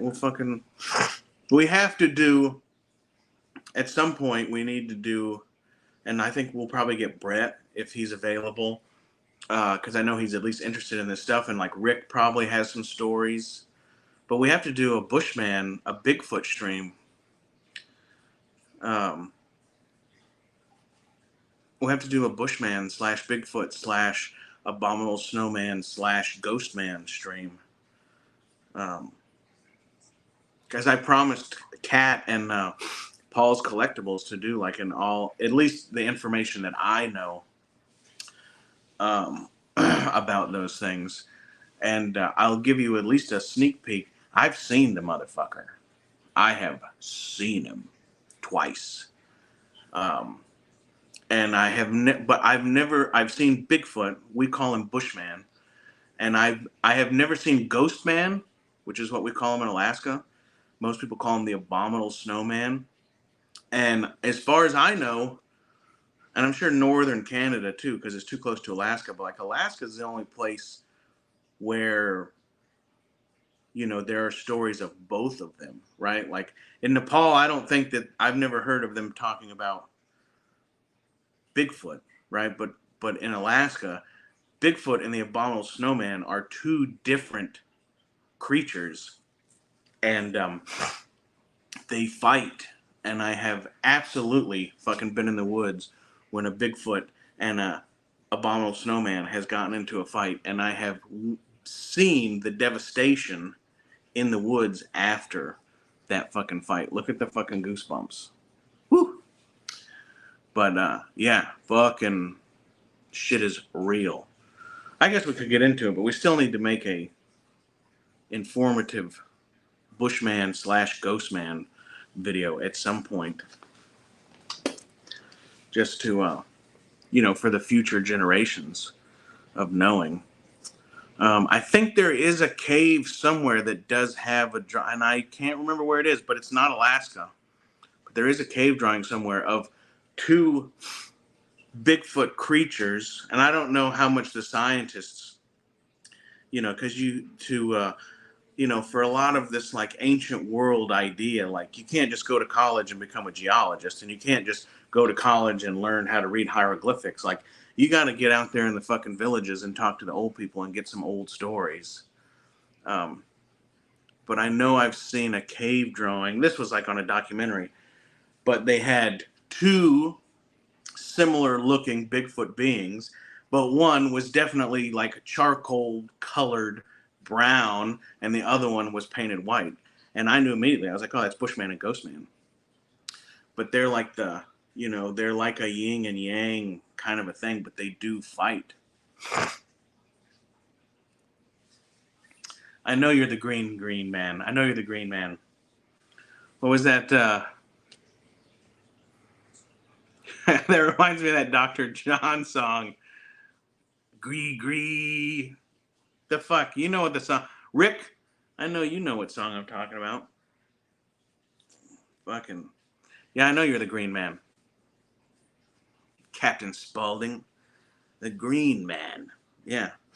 We have a lot of fucking cool... I mean, some of them aren't very cool, but like in Alaska, we have... much love to you too, brother. Much love, man. Always, always. Hope you're doing good. We have Bushman and Ghostman, which people call Bigfoot and the Abominable Snowman. We have Tom Green.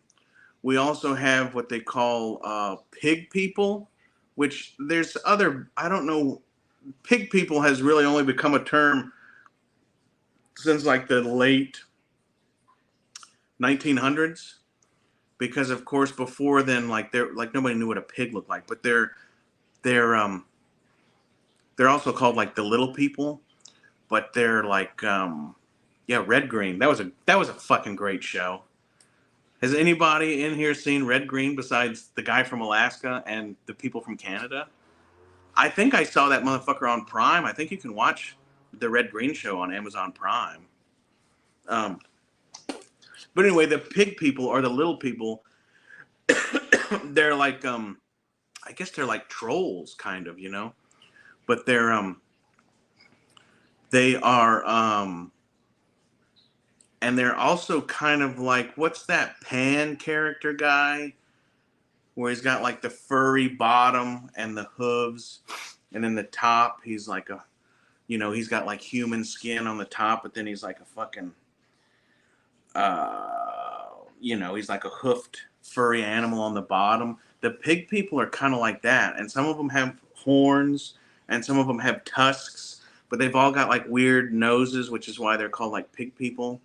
And they have like, but their skin on the top half, and then they're like furry. And like, I don't necessarily know if they had hooves. I think they had feet, but they're like trolls, and they're like evil, and they'll fucking come and get you. And they lived mostly in the, if this is the map of Alaska, they mostly lived down here, and then also out here in the tundra, you know, areas. And then over here, there's a lot of trees, but there's a lot of islands that are like kind of like a desert. So it's tundra. There's some tundra around in here, you know, where they can't grow trees because they're like the mountains have got the weather like trapped or whatever, you know. And we have devil dogs, which are, I guess they're kind of like a chupacabra, I guess, but they are bigger and they're hairy. So they're kind of like, you know, like in some movies, how a werewolf will be much more like a wolf, like it runs on four legs and shit. What was that? They had a figure. Was it like the American Werewolf in London figure, where you had the actual wolf? That's like a devil dog. Um, and I think I saw one of those. It was really far away, but like I do not. My brother Henry, he said that's a fucking devil dog. We need to fucking leave. And like I knew it wasn't a fucking wolf. Wolves can get really big, but they're, you know, wolf is proportioned like a dog, whereas the devil dog is more proportioned like a hyena. They're much bigger in the chest, and then their butt is like kind of small, compare, you know, proportionately. Um, what else do we have? I saw a what I saw a fucking monkey. I thought it was a monkey. I remember some old lady told me that it was something else, but I don't remember now. But like me and a friend of mine, I think it was probably Henry, but it could have been somebody else. But we were hunting grouse, and so we were like going down this road, this old trail, real slow, and looking on the ground and looking in the trees and stuff. And I looked over, and there was a fucking, he couldn't have been but like you know, like not 3 feet tall, but like maybe 2 feet tall. And he looked a lot like a sloth, right? Like he had a face like one of those sloths, and he had like a long neck. Whereas like a monkey, you can't. Yeah, I'm aware of that, but also we have devil dogs in Alaska, which is like a cryptic animal. But this thing, it was more proportioned like a sloth.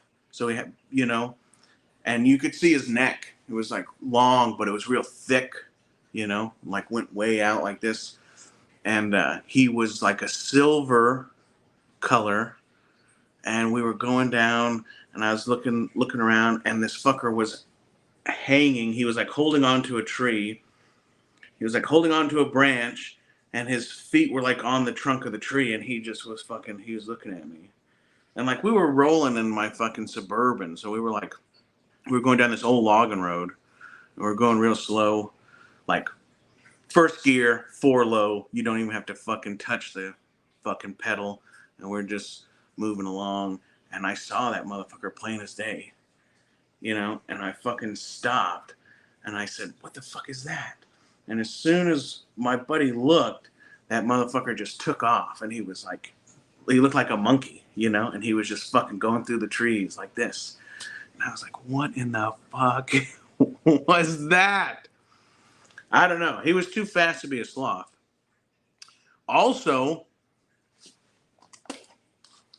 so there's mountains south of where I grew up, the Alaska range, right? And a couple buddies of mine, they used to go up there a lot, and I only went up there every once in a while.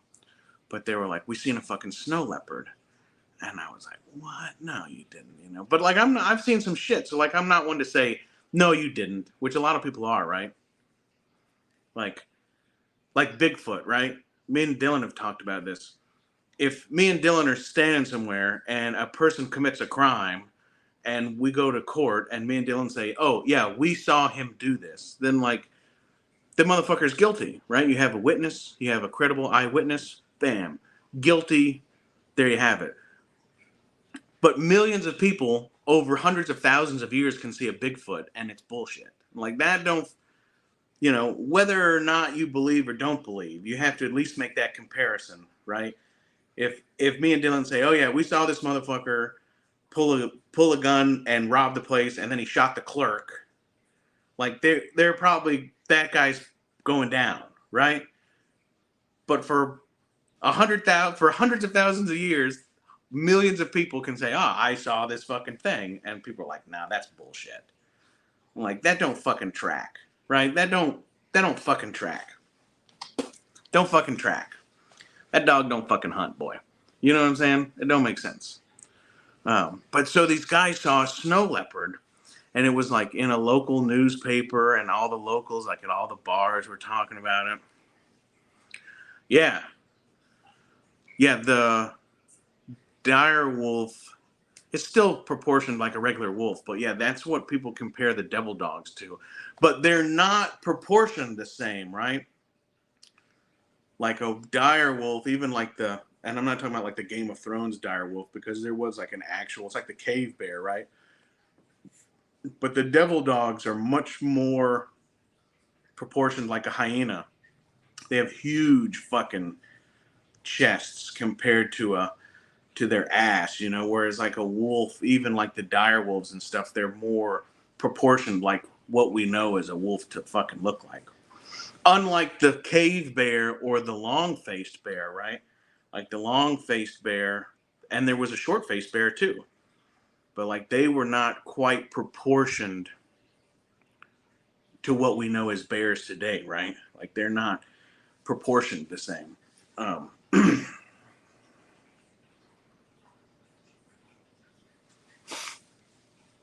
Bigfoot isn't always Bigfoot. People have seen what can't be explained. Right. Well, that's true. No, there's plenty of people that don't know what they saw, but there are lots of fucking people who said, "That's what I saw." You know, like, that's what I fucking saw.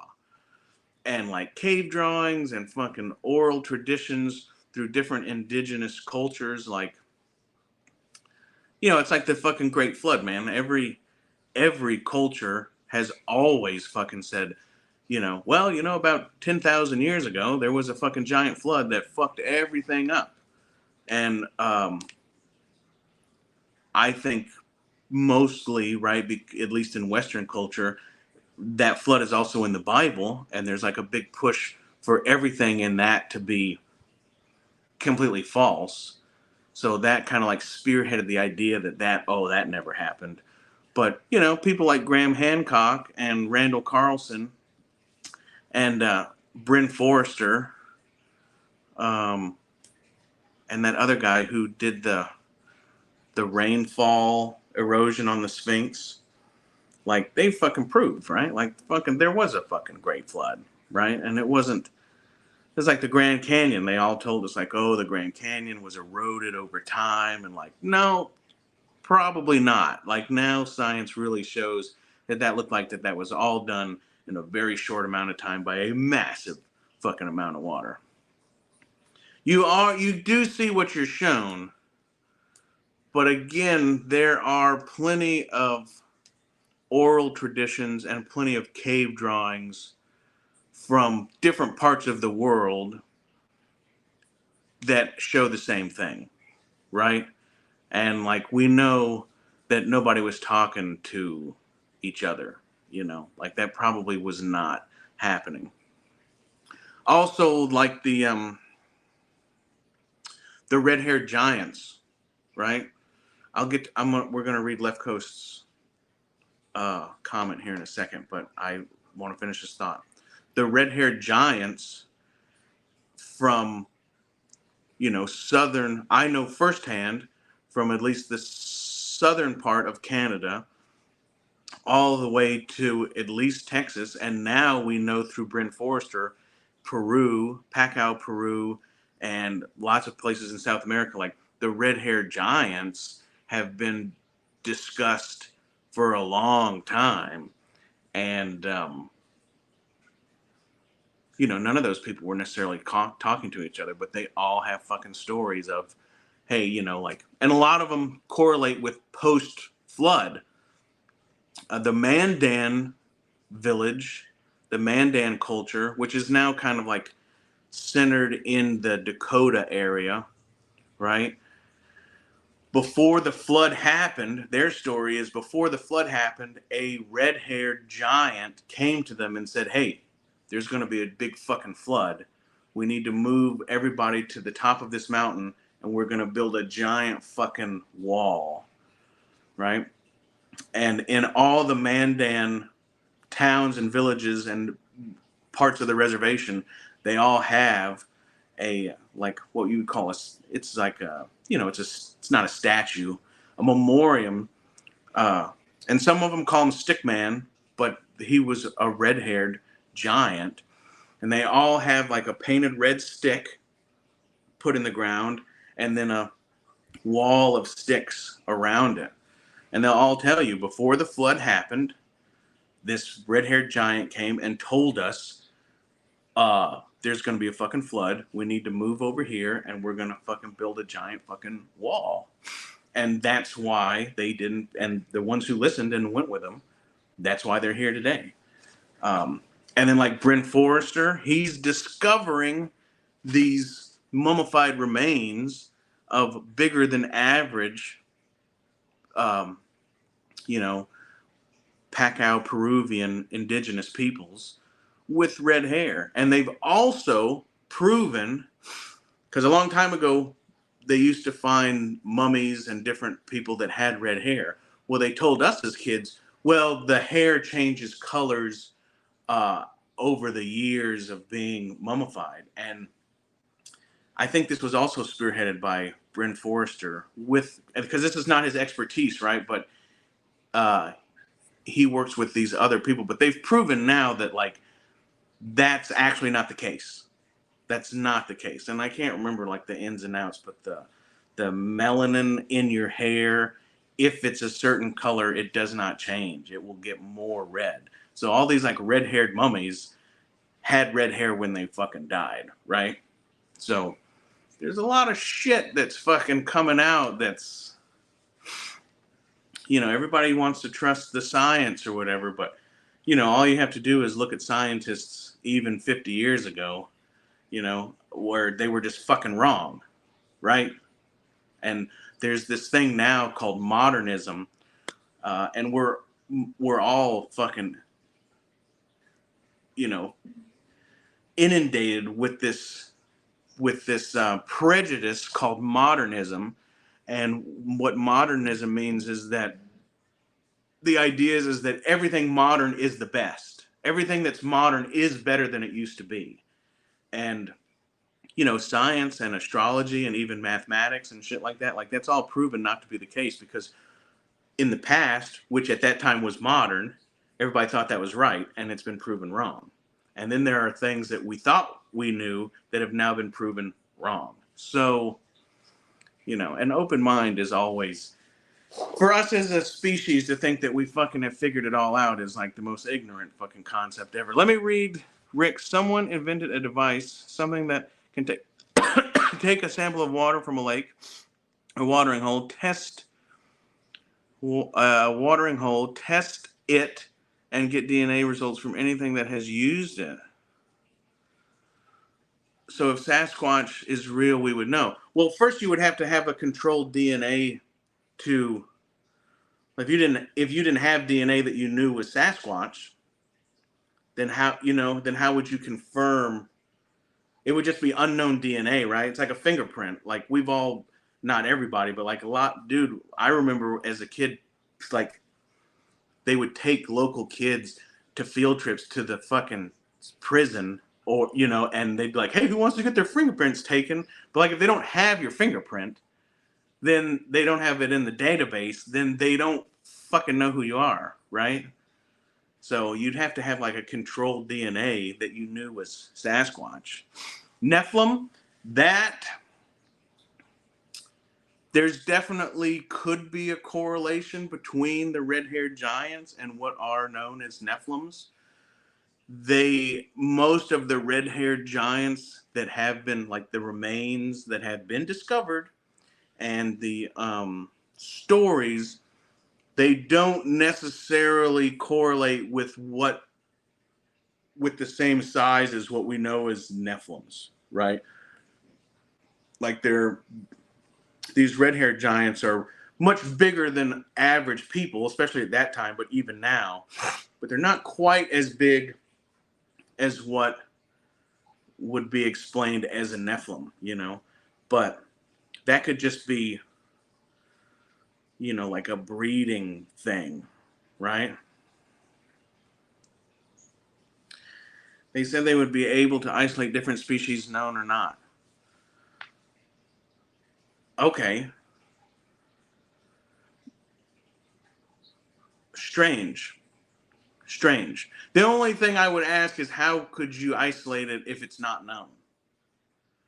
And, if we want to decide that, okay, Bigfoot must share DNA with a primate, if we assume that, then, you could look and say, oh, there's no primate in here. But I will say this. In Alaska, whether you're an Athabascan Indian or a Yupik or Inuit, Eskimo, or a Tlingit Indian, all of their stories are that Bushman and Ghostman, they are like interdimensional beings, right? Like the reason nobody's ever shot a Bigfoot is because you fucking can't, right? Like you can't. They're much more of like, I'm not going to say that they're a spirit, because like a ghost can't hurt you, regardless of what horror movies you're watching, right? Like a ghost can't hurt you. A ghost can only make you hurt yourself, right? So from the culture I was raised in, they are interdimensional beings. So like they're physical and they can do stuff and they can fucking break a tree in half and all this kind of shit. But if they don't want you to see them, or if you try to fucking shoot them, the bullet's going to pass through them like a fucking mist. So to assume, if you look at this DNA in this water and say, well, there's no primate DNA in this water, so there is no Sasquatch. Well, by the culture in at least Alaskan natives, that still wouldn't track because they're like an interdimensional being. So they would still be like, what DNA would there be to compare to, right? It would still come up as just like, well, this is unknown DNA. That would be my opinion on it. But that is the reason, like you can go and if you go out in the wilderness and you are going to hunt Bigfoot, you'll never see him. You'll never see that motherfucker. You're sure as fuck will never shoot him. And the few stories of people, which may or may not even be true, but the few people who have said, oh, I shot him and I know I would have hit him, but there was no blood and it was like the bullet passed through him and nothing happened. That, from what I was taught, makes perfect sense because they are like an interdimensional being. And they have they have the power of telepathy. If you're in the fucking woods, if you're in the woods enough, you will eventually be told something, right? And this has definitely happened to me. And it's not an internal monologue. It's not your subconscious. It's a fucking voice from nowhere that says, "Don't fucking do that," or whatever it might tell you. The one time that I'll never forget, that's what it has said. Do not fucking do that, right? And my granddad told me that was fucking Bushman. So it's like in that sense, it's like the predator, right? Like he knows your intent. So if you're out there trying to fucking call him and shoot him and prove his existence, more so than not, like you're not gonna fucking see him. That motherfucker will be right behind you, and you'll never fucking know he's there because he's an interdimensional being. He is like a spirit, and I guess we still need to do a video that condenses all this down. But so the point between Bushman and Ghostman, okay, they battle each other for some reason that is probably unknown, at least in modern culture. But I make the comparison that they're like the yin and the yang. Like I was never explained that, but understanding the principle of yin and yang and knowing the story of Bushman and Ghostman, a person can make this correlation, right? But so Ghostman, the abominable snowman, he fucking hates humans. He fucking hates us. He sees us as fucking motherfuckers that need to all be eradicated, okay? And which correlates with most all stories, right? There's never a fucking story of anybody seeing an abominable snowman and them going, oh, I saw him. The motherfucker's always trying to get them. It's fucking killing their fucking dogs, or like if you go to Nepal and Tibet or wherever, like they're fucking scared of that motherfucker and you do not want to see him. But Bushman, they're both protectors of the earth. They're both protectors of the wilderness. And Ghostman, the abominable snowman, he sees us as a threat to that. While Bushman, Bigfoot, Sasquatch, the brown one, the one that looks all kind of like, but not really, Chewbacca, he does not judge every human based on prejudice like the other one. He looks into your soul. He knows your fucking heart. He takes the time to know you. And if you're worth helping, or if you're a good, I don't know how you explain it, but like if you're a good spirit, if you're a good person, he will fucking help you in the woods and he will protect you from Ghostman. Because if Ghostman fucking wants your ass, he will fucking get you. And the only thing that could possibly save you is fucking Bushman. And so like Bushman's kind of like the predator. He can fucking look into your fucking soul and he knows if you're a fucking threat or not. And if you are a threat, he will fucking get rid of you. But if you're not, if you're one with the fucking earth, if you're one with the spirit, then he will protect you and guide you, not only in your journey in the wilderness, but from Ghostman, And so you can see like the yin and yang, the internal struggle of the same, because they're both out there like trying to do the same job, right? What's up, Sean? Thank you, brother. I appreciate it. Let's see what Dylan has to say. They are interdimensional beings. They have understanding of dimensions that we can. Yeah, totally. That is without a fucking doubt. That is without a doubt. And the Ghostman, that's what we call him, is Ghostman.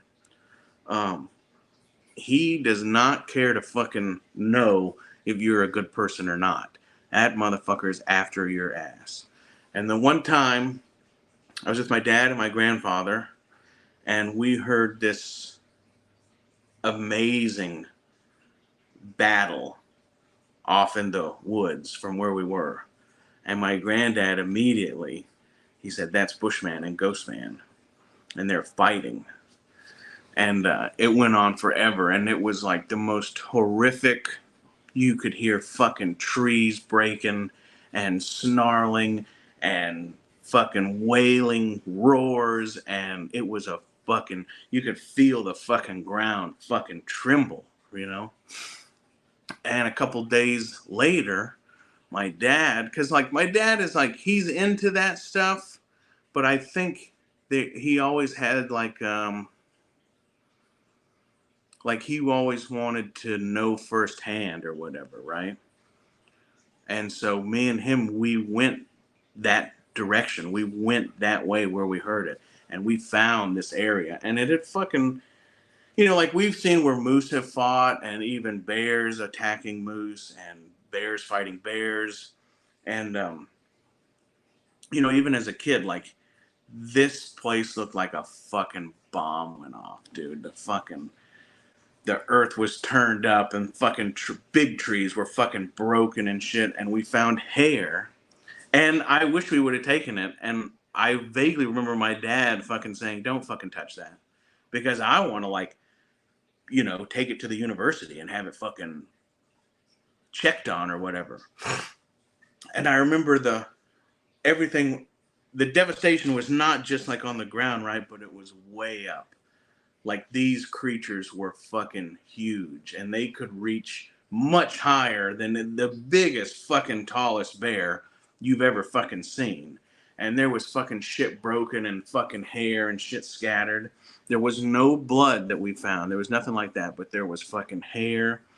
And the hair was unlike anything I'd ever fucking seen. The closest hair that I think I could ever say that it was like was maybe like a buffalo, like the underneath of a buffalo, which there are no fucking buffalo where I grew up, right? Like maybe 110 miles away, there was buffalo that were introduced by the government, and now it's like but like there's no fucking buffalo there, and you could still tell this was not like buffalo hair, but it's not bear hair and it's not moose hair. Those are both extremely obvious, especially to somebody who grew up killing and skinning fucking bears and wolves and fucking moose and wolverines and just every fucking thing you could possibly hunt or trap, right? And but like I saw that and I fucking heard it like the day or two before. We were fucking sitting there and we heard it and it fucking went on for probably a fucking hour. And like if I would have been fucking alone, like as a kid, listening to that, I would have been scared to death. And I could tell my dad wasn't fucking real happy about it. But my granddad, who is fucking old fucking Eskimo chief, he fucking told us right away. He's like, that's Bushman and Ghostman. They're fighting. We better hope that fucking Bushman wins or we'll be next. So, but yeah, there's some fucking crazy shit going on out there, man. That same trip, my dad and my granddad, they left me in the boat. We went somewhere. They left me in the boat. They were like, because some places we used to hunt, like somebody would stay in the boat and you could go out and make a big sweep around. And if there was a moose or something out there that they didn't see quick enough, you know, the moose would come back and cross. Hey, good to see you, Dylan. I know you got to, what is today? Wednesday? I guess it might be Thursday now, but I know you got to get up early. You got to work. But anyway, thanks for hanging out. Call me sometime. We'll fucking figure something out about what to do, all right? We need to go hunting, dude. Love you, bro. But this, they left me in the boat, and I was just sitting there, probably like whittling on a stick, being quiet, listening.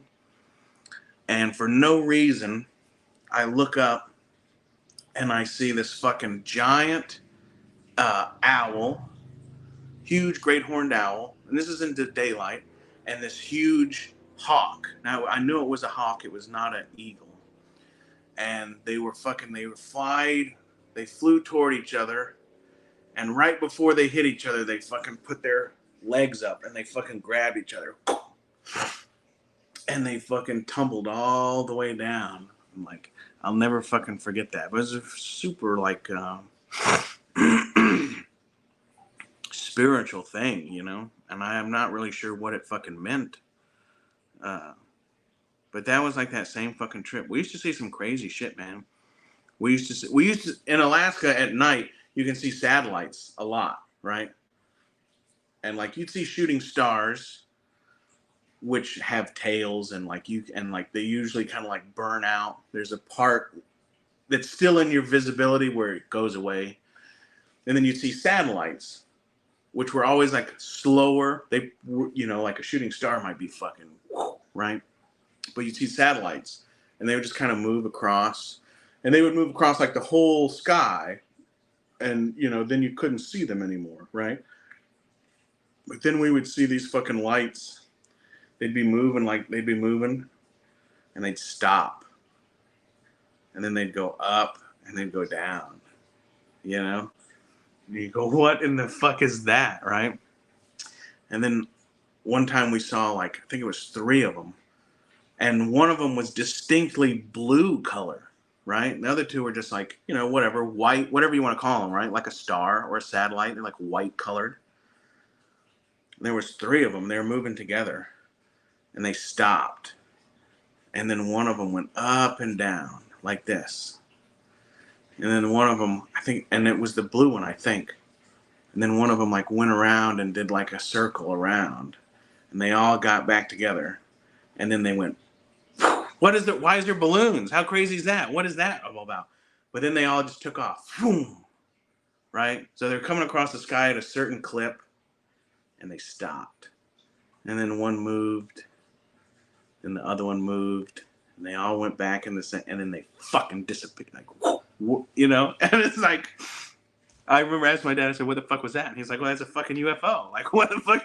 Like, and like, he's not at all like a crazy person, but it's just like, what the fuck you think it was? Like, that was obviously a fucking UFO, wasn't it? And I was like, well, I guess it, you know, like, it was definitely an unidentified flying object, you know? And like, there was a flight path that was close to us, and like you could see fucking 737s going from Fairbanks to Anchorage off in the distance. And like with binoculars, you could always see like the one red light that would blink, you know? And so like, you know, even at a young age, like, you know, you understood what shit was, you know? You're like, okay, that's an airplane. That's a satellite. That's a shooting star. And then you go, oh, what the fuck was that? You know? And then one time I had a cousin from down south. He wanted to come to Alaska and moose hunt. And he still tells this story, and he gets fucking bothered by it, right? And I was young, and he's older than me, and I was like giving him a hard time about UFOs and shit. And like, they definitely, like, I don't know, are they aliens or whatever, but they definitely were unidentified flying objects. That cannot be disputed in any way, right? So we're in the boat, and we're coming up this creek, and we get to the fucking camp, and the whole time I'm telling him, I was like, man, if you're lucky, we'll see a fucking UFO. And I don't know how much it has to do with it, right? But he's like a devout Christian, which I have no problem with. The only thing I don't understand is, if you believe in the spirit and you believe it, like, why wouldn't you believe in a Bushman? Why wouldn't you believe in right? Because there's so much shit going on that, like, we don't know and don't understand. So I never understood why he would be so against, you know, like he made it like it was against his religion to believe that. But I would think that anything would be possible, right? So I never understood why he would be so anti whatever you want to call it. But I'm like, not fucking with him, but kind of fucking with him. I'm like, yeah, if we're lucky, you know, we'll see something. We'll see UFO, you know? And he's sitting there and he's telling me all these reasons why. And somehow he's bringing it back to the Bible and stuff, which I read the Bible. Like, I don't understand how we can read the same book and all of a sudden you're like, well, I don't believe in that there could be something else, you know, that I don't understand, you know, that's spiritual or whatever, which that doesn't make sense to me. And we had like just eaten and we were standing outside away from the fire, and he's telling me how this could never be, and and I don't believe this. And the whole time I'm with him, like I'm looking around and I'm waiting and I'm waiting. And eventually he was in like mid-sentence about, you're full of shit or whatever he was saying. And I said, all right, so what is that then? And he looks and he says, what is what? And I said, what is that? And it was one of those fucking lights and it was going across the sky. And he said, well, that's a satellite. And as soon as he fucking said that, that motherfucker stopped. And it fucking moved around, right? Like it moved. And then it stopped. And then it took off. Which we used to see that shit all the time. And I remember I said, so what is that then? And he's like, well, that's a satellite. Blah, blah, blah, blah. And then he fucking realized it. He's like, I don't know what that is. I said, that is an unidentified flying object. That is something that is not understood by us as fucking humans in this fucking world. And I wouldn't say that we didn't get along, but like we didn't have a lot in common or we weren't. But ever since then, like that motherfucker never questioned any fucking thing that was ever fucking said, at least by me or my fucking dad, right? Like he was never so positive about something not being fucking true because he finally fucking saw it. And like he was before that, like he was a devout non-believer in all kinds of shit like that. And he was like one of the staunchest critics that I've still to this day ever met. And in that fucking moment, that's all it took. I said, well, what the fuck is that then? And there was no answer. And the whole world fucking changed for him, And like, that was to me like a pretty cool moment to at least show someone that, like, man, there's a lot of shit going on that that any of us could ever fucking know to fucking understand, But yeah, I'll never forget. Me and my dad still talk about that. And I don't see my cousin very often. But when I do, I always try to fucking have, like if his kids are around or whatever, I always try to bring that up. I go, so tell them about when you fucking saw that thing. And he's still, I haven't seen him in a long time, but like, still today, recently, when he does talk about it, like you can see that like, it fucking changed his fucking life. It changed his whole perspective of what the fuck is going on here, So I don't know. I don't know. To me, I don't know. It made me proud of myself to like try to open the fucking eyes of someone who had not only didn't know anything about it, but was completely committed to the anti those things, that thought process, So I don't know. But yeah, there's a lot of fucking shit I seen. We never finished the snow leopard story. Long story short, I ended up fucking seeing the fucking snow leopard, and I even told myself, I was like, well, I think that maybe that's a lynx. And then, because it was like laying down on a rock or something, and you could see it, but you couldn't get like a perspective of its proportions. And, it was just like a cat, like laying there. And then that motherfucker stood up, and we were all like, oh. Like anybody can get on the computer and type in fucking snow leopard. And then you go, yeah, I've seen lynx my whole life. I know what a bobcat looks like. And because of National Geographic, I know what a fucking snow leopard looks like. And that's a fucking snow leopard. And like 3 years later, the fucking Alaska Fish and Game confirmed, they were like, oh, for some reason, there is at least a fucking snow leopard in the fucking Alaska range. And up until it took like probably, gosh, I don't even know, but like from the first time when you would go to a bar and somebody said, oh, old man McCready or whatever, they saw a fucking snow leopard. And people were like, nah, that motherfucker didn't see no snow leopard. There are no snow leopards here. It took like maybe 5 years or whatever. And then all of a sudden it was like confirmed, Alaska fucking Fish and Game. People have seen it. They have fucking photographs. They found it's fucking shit. They have tracks. The fucking government now has pictures, and they're like, motherfucker, there's a fucking snow leopard out there. Like, But 5 years ago, the same people were like, nah, fucking, that's bullshit, da da da da da. And like, that's modernism. That's a fucking example of modernism. People in modern times think they fucking know everything, and they think everything that they know is better and more thought out and more correct than what our ancestors thought. And like, as somebody who grew up in the fucking woods, yeah, I don't. Well, the idea is that because there still is like ice bridges between, like Little Diomede is like fucking not very far from Russia, right? And like there are fucking snow leopards in fucking Russia and Siberia and Kazakhstan or whatever, all those, right?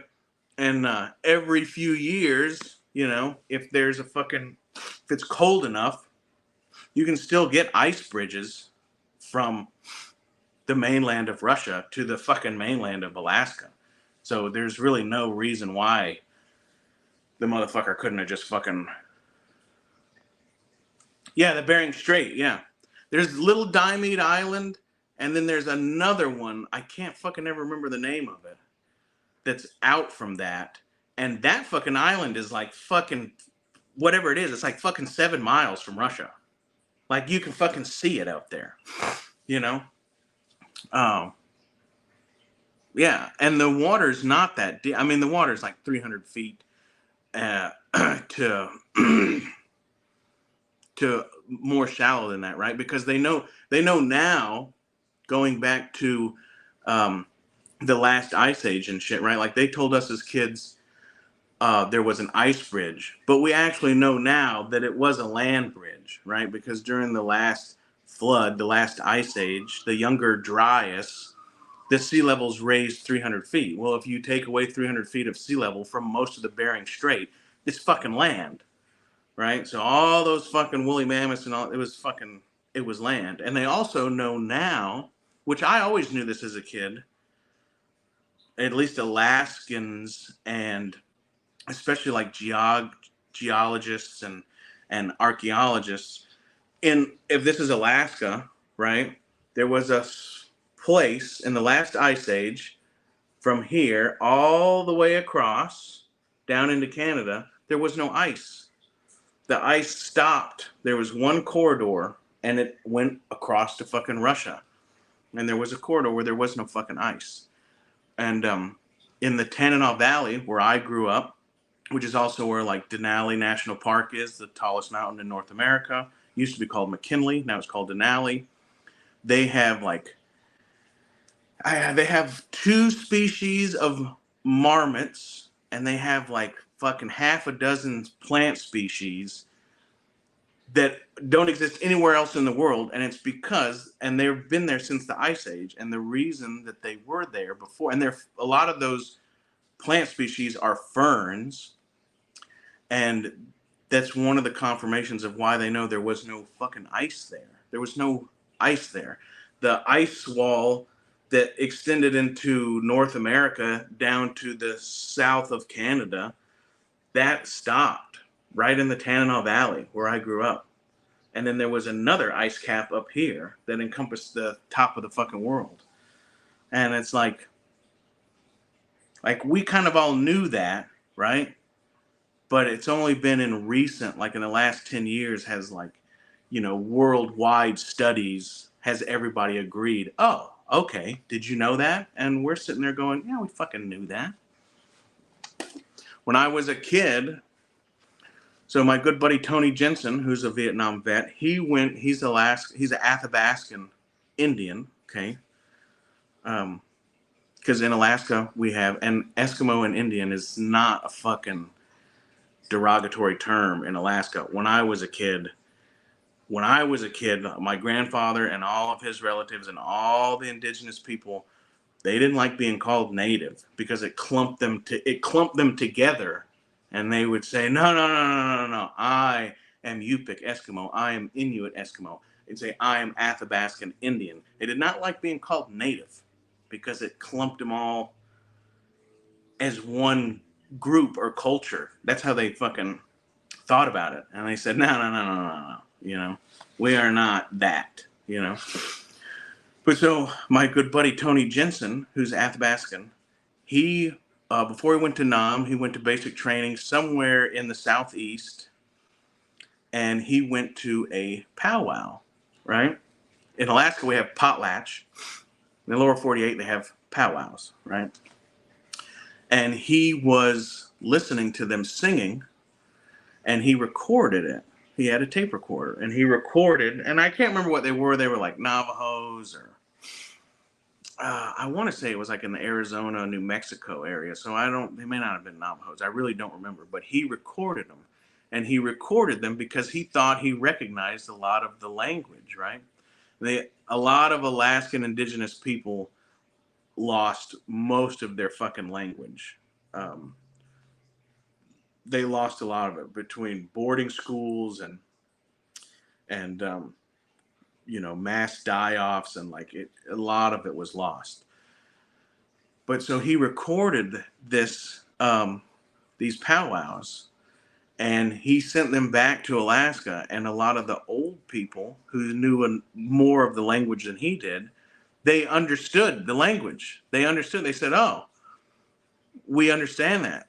And then by that, they said, well, we must be related, right? And that's something that Alaskans have known forever, right? Like Apaches and Navajos and Athabascan Indians, they all speak the same type of dialect language. And it's called, and back then, the science was, no, these indigenous people came from this direction, and these indigenous people came from this direction, and they're not related. But all of the indigenous people knew that they were related because they fucking spoke, if not the same, a very similar language enough that they could understand each other, what they were saying. And now in modern, right? And this has probably only been 15 years, right? Between DNA testing and all this kind of shit. That appeases whatever modern Western scientists. They have now confirmed, right? They will tell you, oh yeah, Apaches and Navajos and Athabascan Indians and Shoshones and a bunch of these, they are all related. And now, if you look at a North American language map, you will see a swath from Alaska going all the way down into Mexico, through Arizona and that whole area, and it says Athabasca, right? And they all speak the Athabascan. They all speak different dialects of the Athabascan language.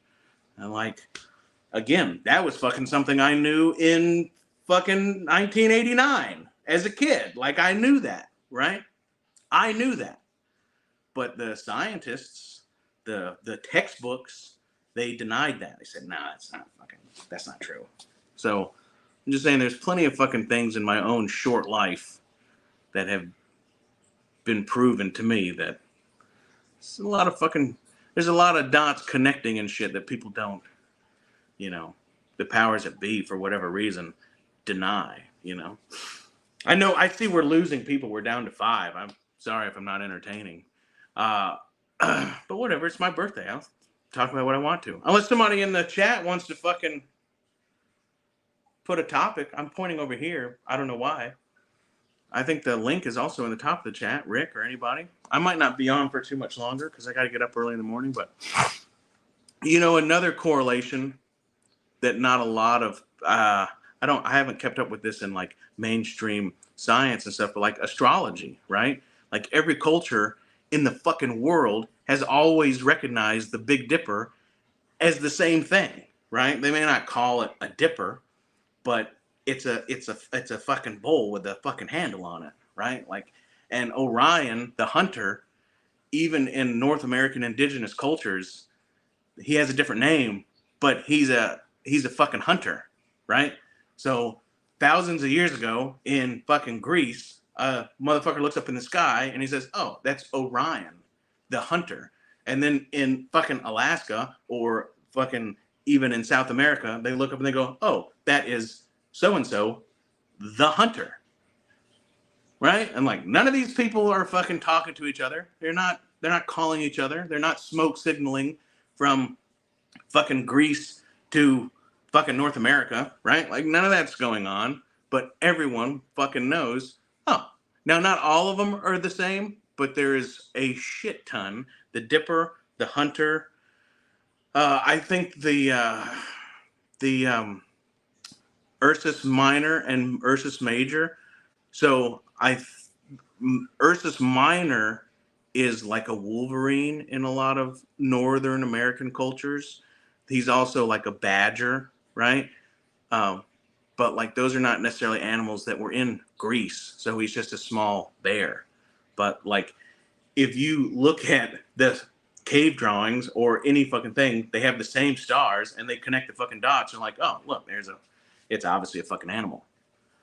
And like, they may not prove that there's like a higher power, but it at least proves that there's proof between correlation of people understanding the same shit, right? And that's why you look at a fucking Mesopotamian cave drawing and there's a fucking guy riding a goddamn dinosaur, right? And then you look at a fucking Greek piece of artwork like stonework or even a fucking Egyptian hieroglyph and there's a motherfucker riding the same fucking dinosaur.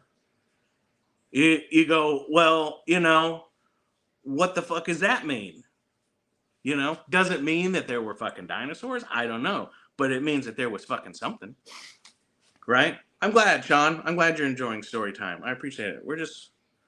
If only I had a fucking bottle or a fat sack of fucking Clove, which I don't do that anymore, but I could get the fucking old memory jogging a little bit more there. But and like me and Dylan were talking about that. Like if at very least you see what you've been shown, right? So people in the woods, they see something, they go, well, that must have been a Bigfoot, even though maybe it wasn't, but they think it was. Okay, so let's just say that is the case. But when you go back thousands of years, again, when you see a fucking Egyptian hieroglyph where a fucking guy's riding a fucking brontosaurus, which I guess now they've said is not a real dinosaur, they lied to us. They had that all fucked up, but still. I think there's like a Babylonian tablet with a fucking triceratops on it. There's Egyptian hieroglyphs with fucking triceratops on it. And there's fucking cave drawings in like Pueblo villages in fucking Colorado and shit that have like motherfuckers fighting a triceratops dinosaur. Like, I don't know, man. And especially in the North American ones, right? Like, I have seen people that go, oh, well, that's not a dinosaur. It's actually supposed to be a fucking elk. But literally on the same fucking cave, like on the next panel, there is obviously what is a fucking elk, right? Like they try to chalk it up to like, oh, these people weren't very good artists. And like, nobody is a bad artist, right? Like if you look at something long enough and you keep doing it, like you're going to get it. Right? Like there are people out there say, oh, well, I can't draw. And it's like, I know that you've probably never put any time into drawing. You know what I mean? Like, I don't know how much of an aptitude, the aptitude for that kind of shit is doing it, So there's a lot of fucking strange shit going on out there. The Black Pyramid in Alaska. Like, again, when I was a kid, I've been to the fucking Muddy River. I've seen the fucking top of that motherfucker. All the fucking old people say, don't fucking tell anybody about this because we don't want the fucking government showing up, right? Like that's part of the big secretism that, at least when I was growing up, what I saw was like you never wanted to say, oh, there's an abandoned stone village over here because the fucking university shows up and they dig it all up and they fucking destroy it. So it was like a lot of shit not fucking discussed. But like now, type in fucking Black Pyramid in Alaska on fucking YouTube. Like it's a fucking thing. And like I knew it was a fucking thing 25 years ago because the old people fucking talked about it. And fucking I've seen the fucking top of it. I don't know what it looks like now, but like 25 years ago, up by the fucking Totatlanika and the Muddy River, which is at the headwaters of the Kantishna, which is at the foot of Denali, there's a fucking black pyramid sticking up out of the ground, and it sticks up like whatever. I was a kid, so I guess it was maybe, whatever, 3-4 feet high. And it's the top, and it was maybe 5 feet wide, I guess, was sticking up out of the ground. And like, it's the fucking top of a fucking pyramid. And it was black. It had this black, not like obsidian, like it wasn't shiny, but it had this like black matte with like gray speckle. That's what it looked, it was made out of, or what you thought it was made out of, right? Well, then you look at Egyptian pyramids, and now, right, like modern day science will confirm that they know now that, oh, well, the pyramids had a black basalt exterior. And again, I remember as a kid seeing the fucking top of that fucking pyramid, and then later on in life them explaining, oh, well, the pyramids had a black basalt. And I thought, oh, fuck, we knew that. We knew that because we fucking seen it. There is a fucking stone. It's downstream from that fucking pyramid. And I think it's where the muddy river meets I think it's called the White. I think it's called the White River. But there's these two rivers that come and they meet in a fork. And I think they are still called the Muddy River even after they join. And then it goes into further down, the Toklat River comes in, but they all turn into the Kantishna River. And the Kantishna River goes for a long way and dumps into the Tanana River. And the Tanana River dumps into the Yukon. Yukon dumps into the fucking ocean, right? But there's a fucking stone village that I've also fucking seen. And I was told, and it's like a fucking stone village that you would see in a fucking, like a Lord of the Rings movie, right? Like it's a fucking medieval looking stone, and like all Alaskan indigenous people, like they mostly live subterranean, right? Like that was, now they make earth fucking houses, which are this, and like geothermal fucking heating units, right? It's all power of the subterranean fucking temperature of 68 degrees, right? Like that's all fucking, again, that's another modern thing. They go, oh, we make this thing called an earthship house. And we build this structure and then we put a bunch of dirt on it because because the ambient temperature so far under the ground is 68 degrees. And if it's 50 below outside, 68 degrees is nice. And if it's fucking 80 degrees, 90, 100 degrees outside, 68 degrees is nice. And you think, yeah, that's why our fucking ancestors lived subterranean under the fucking ground. Like, that's not fucking a new idea. But all these, and the same thing with geothermal fucking heating units and shit, right? They have the fucking glycol or even just water, whatever it might be. They have them buried in fucking pipes under the ground, right? And they fucking, the liquid, whatever it might be, the really good ones are using like some sort of like glycol or whatever. But like there's plenty of them that just use fucking water. But like it's sent out under the fucking ground. It turns to a 68 degree temperature. It's pumped back into the house and it's ran over a fucking fan, right? It's just like your fucking radiator in your fucking car. It's run out there, made to a temperature, shot back, cooling or heating in your fucking house. Because the ambient temperature underground 68 degrees. Like 68 fucking degrees is a nice, lovely fucking temperature for like every fucking human on the planet, right? If it's 20 below, 68 degrees is nice. If it's 100 above, 68 degrees is nice. Like, so, I don't know. Just kind of I see we're going down to 4. I know I'm not being too entertaining, but, I'm just fucking talking the shit I know. Just talking the shit I know. So, yeah, there's a lot of weird shit. I remember the first time it was like I remember like Popular Mechanics that had the geothermal, which is geothermal heat pump is like at least from the fucking 40s, right? But it never became into vogue until much later. But then nobody used them. Nobody used them. But now, like in the last 8 or 10 years, like that's a huge fucking deal, man. Like a lot of government buildings, A lot of fucking new schools and shit, like they're all using geothermal fucking. A lot of people up north call them geothermal heat pumps, but you can still use them for cooling, you know. So, what's another what Stirling engines? Anybody know what a Stirling engine is? There's fucking. I've seen machine shops in India. The whole fucking thing runs off a Stirling engine. I'm like, nobody in this fucking country knows what the fuck that is, right? There's an awesome. If y'all watch, you probably don't. You might. There's a really Rick might fucking watch this guy, but there's a guy called Lindy Beige. He's got a great channel. Talks about all kinds of fucking cool shit. But he has a great video on the Stirling engine. And he has a model. I have a model of one somewhere around here too. It's probably in my storage unit now from the last time I packed all my shit up in my house and left for a while. But a Stirling engine works off of the difference in air pressure, right?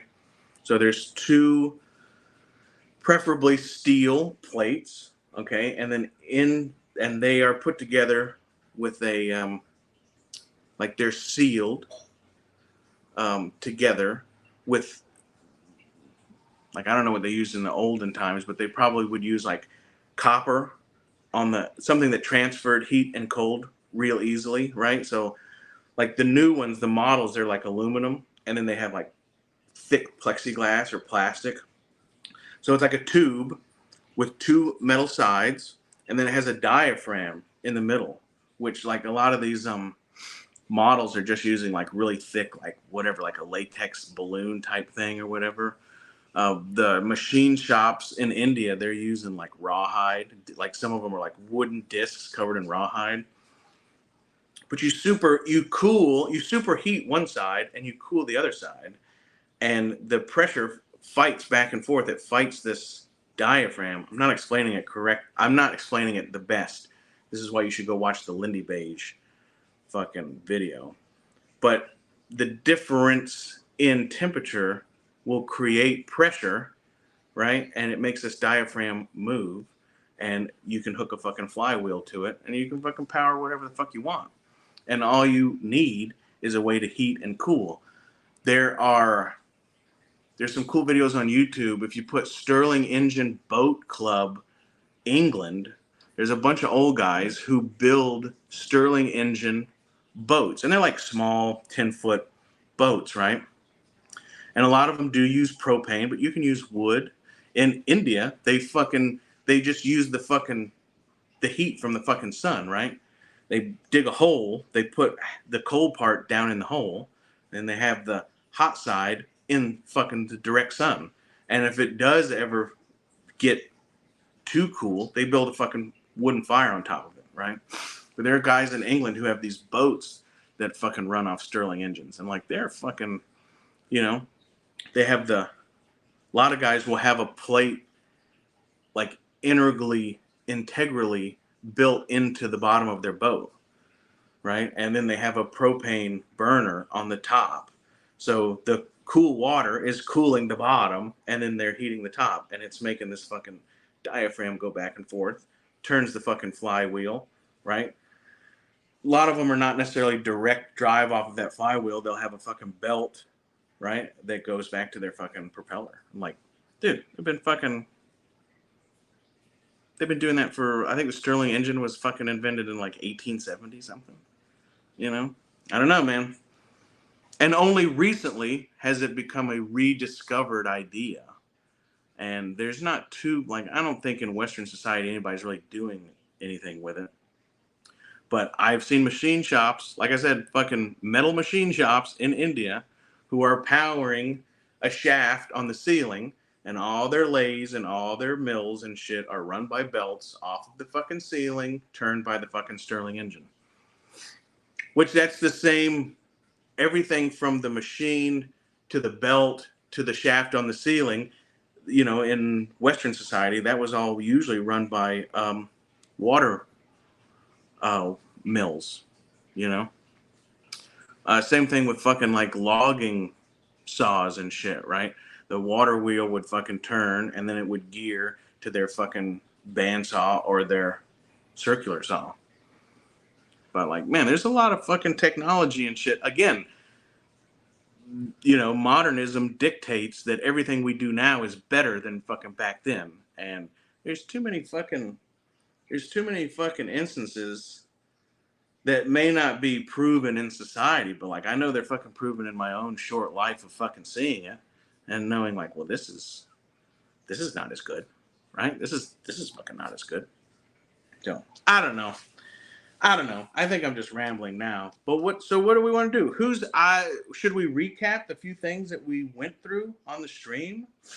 Kind of lighten it a little bit. Sean, we opened this fucking badass Wolverine. This is from the Apocalypse Build-A-Figure, which is I can't remember what year that is. Let me see here. I got the box.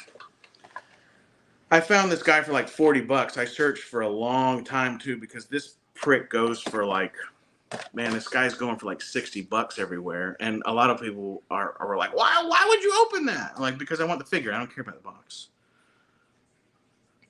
Yeah, so I got this for $40. It took me like 2 months on YouTube. You know, like every couple days when I'm like getting ready to go to bed, like I hop on YouTube and I fucking search this figure and, you know, fucking watch all the ones that are at a decent price or whatever.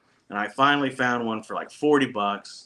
And in 2 months, that was like way fucking cheaper than the $68 that they usually go for. This is from 2017. So we opened this guy.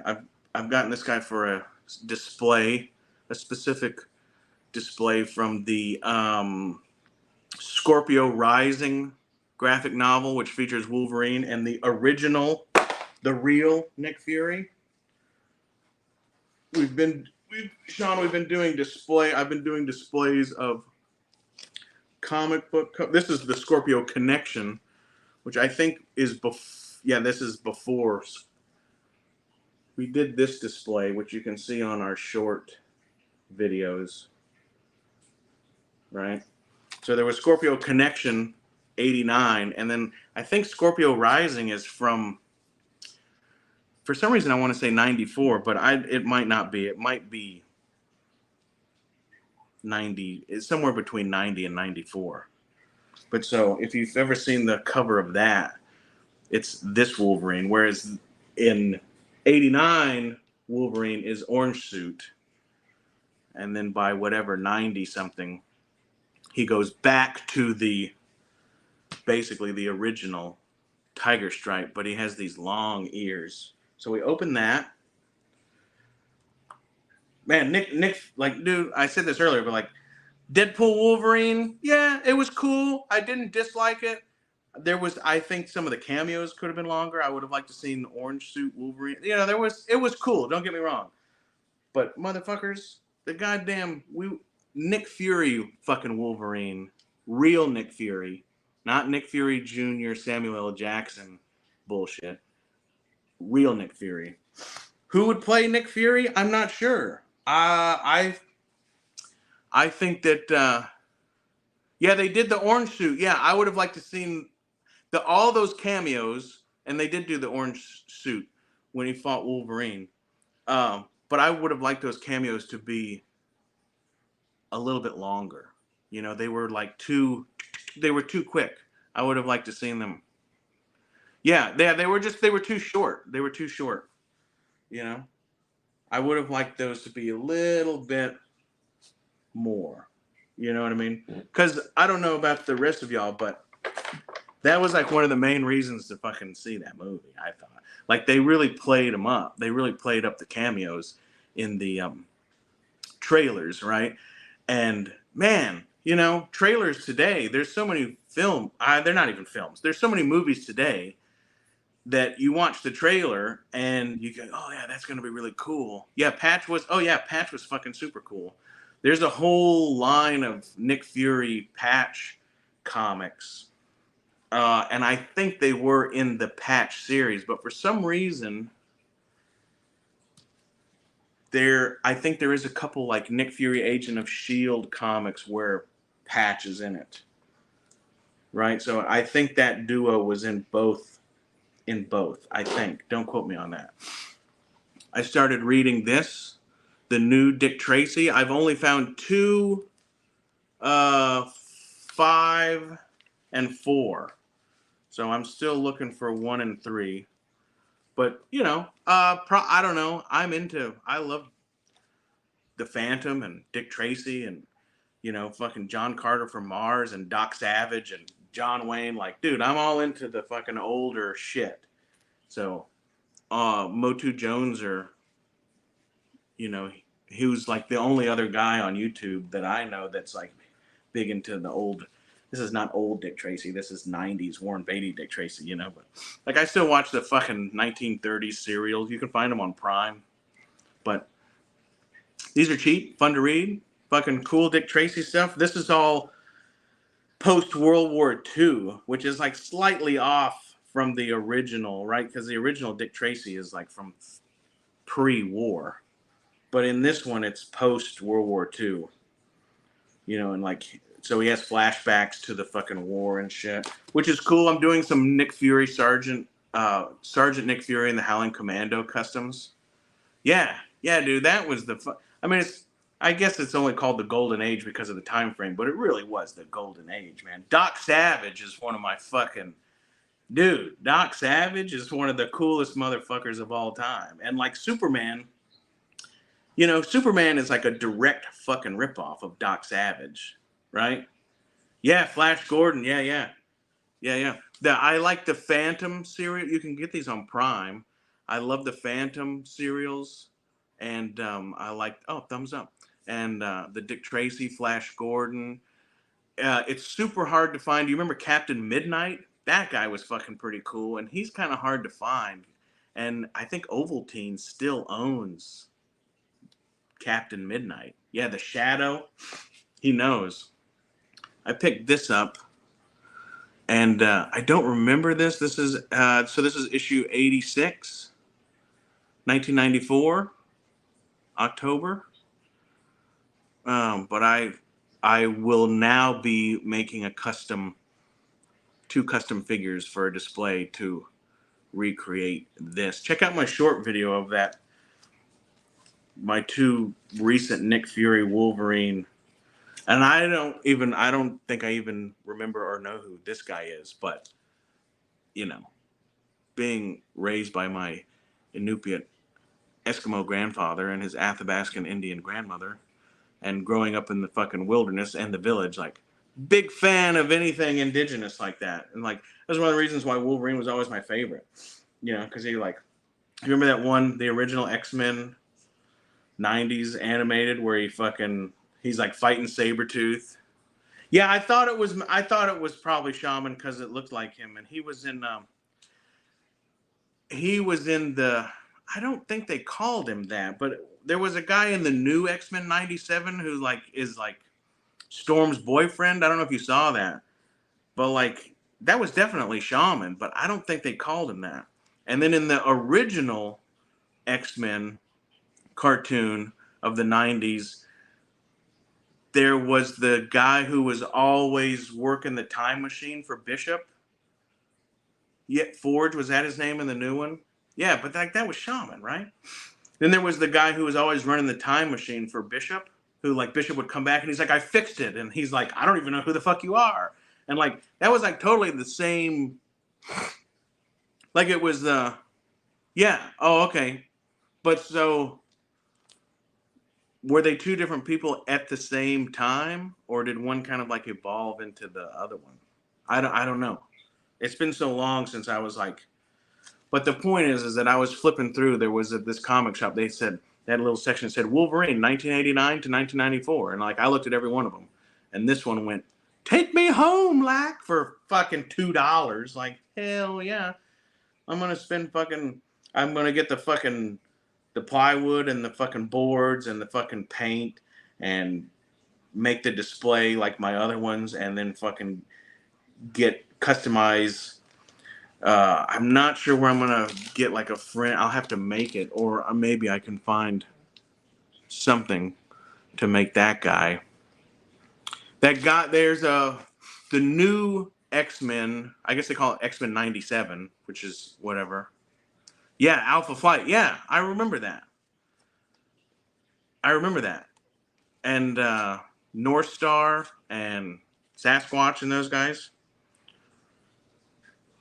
Yeah, I have to go back and read some of those because I don't remember them all. Yeah, Alpha. I have a cool original Alpha Flight patch. Okay, what else did we look at since you're here, Sean? We opened Spirit. Hey, thank you, Mike. I know it's usual, Mike, but I've always called you unusual, Mike. I don't know why. I guess it's like, I don't know. But yes, thank you, my friend. I hope everything is good down under. Uh, always remember his name was Rodney Ansel. I always tell that to all the Australian guys, though very few people in Australia know who Rodney Ansel is. So this was a custom we made. We made a video of making this custom, but we just did a boil and pop. And then since then, I removed, this is the, what's this guy's name? This is the Rose body. And, you know, he had like a purple, he had like a baklava or whatever on. Yeah, everybody does that. Well, you're an unusual guy. You're eclectic. But so anyway, since that video, I removed the silver neck of Destro. I had to do some carving and I got it fit down in there. So we made this guy,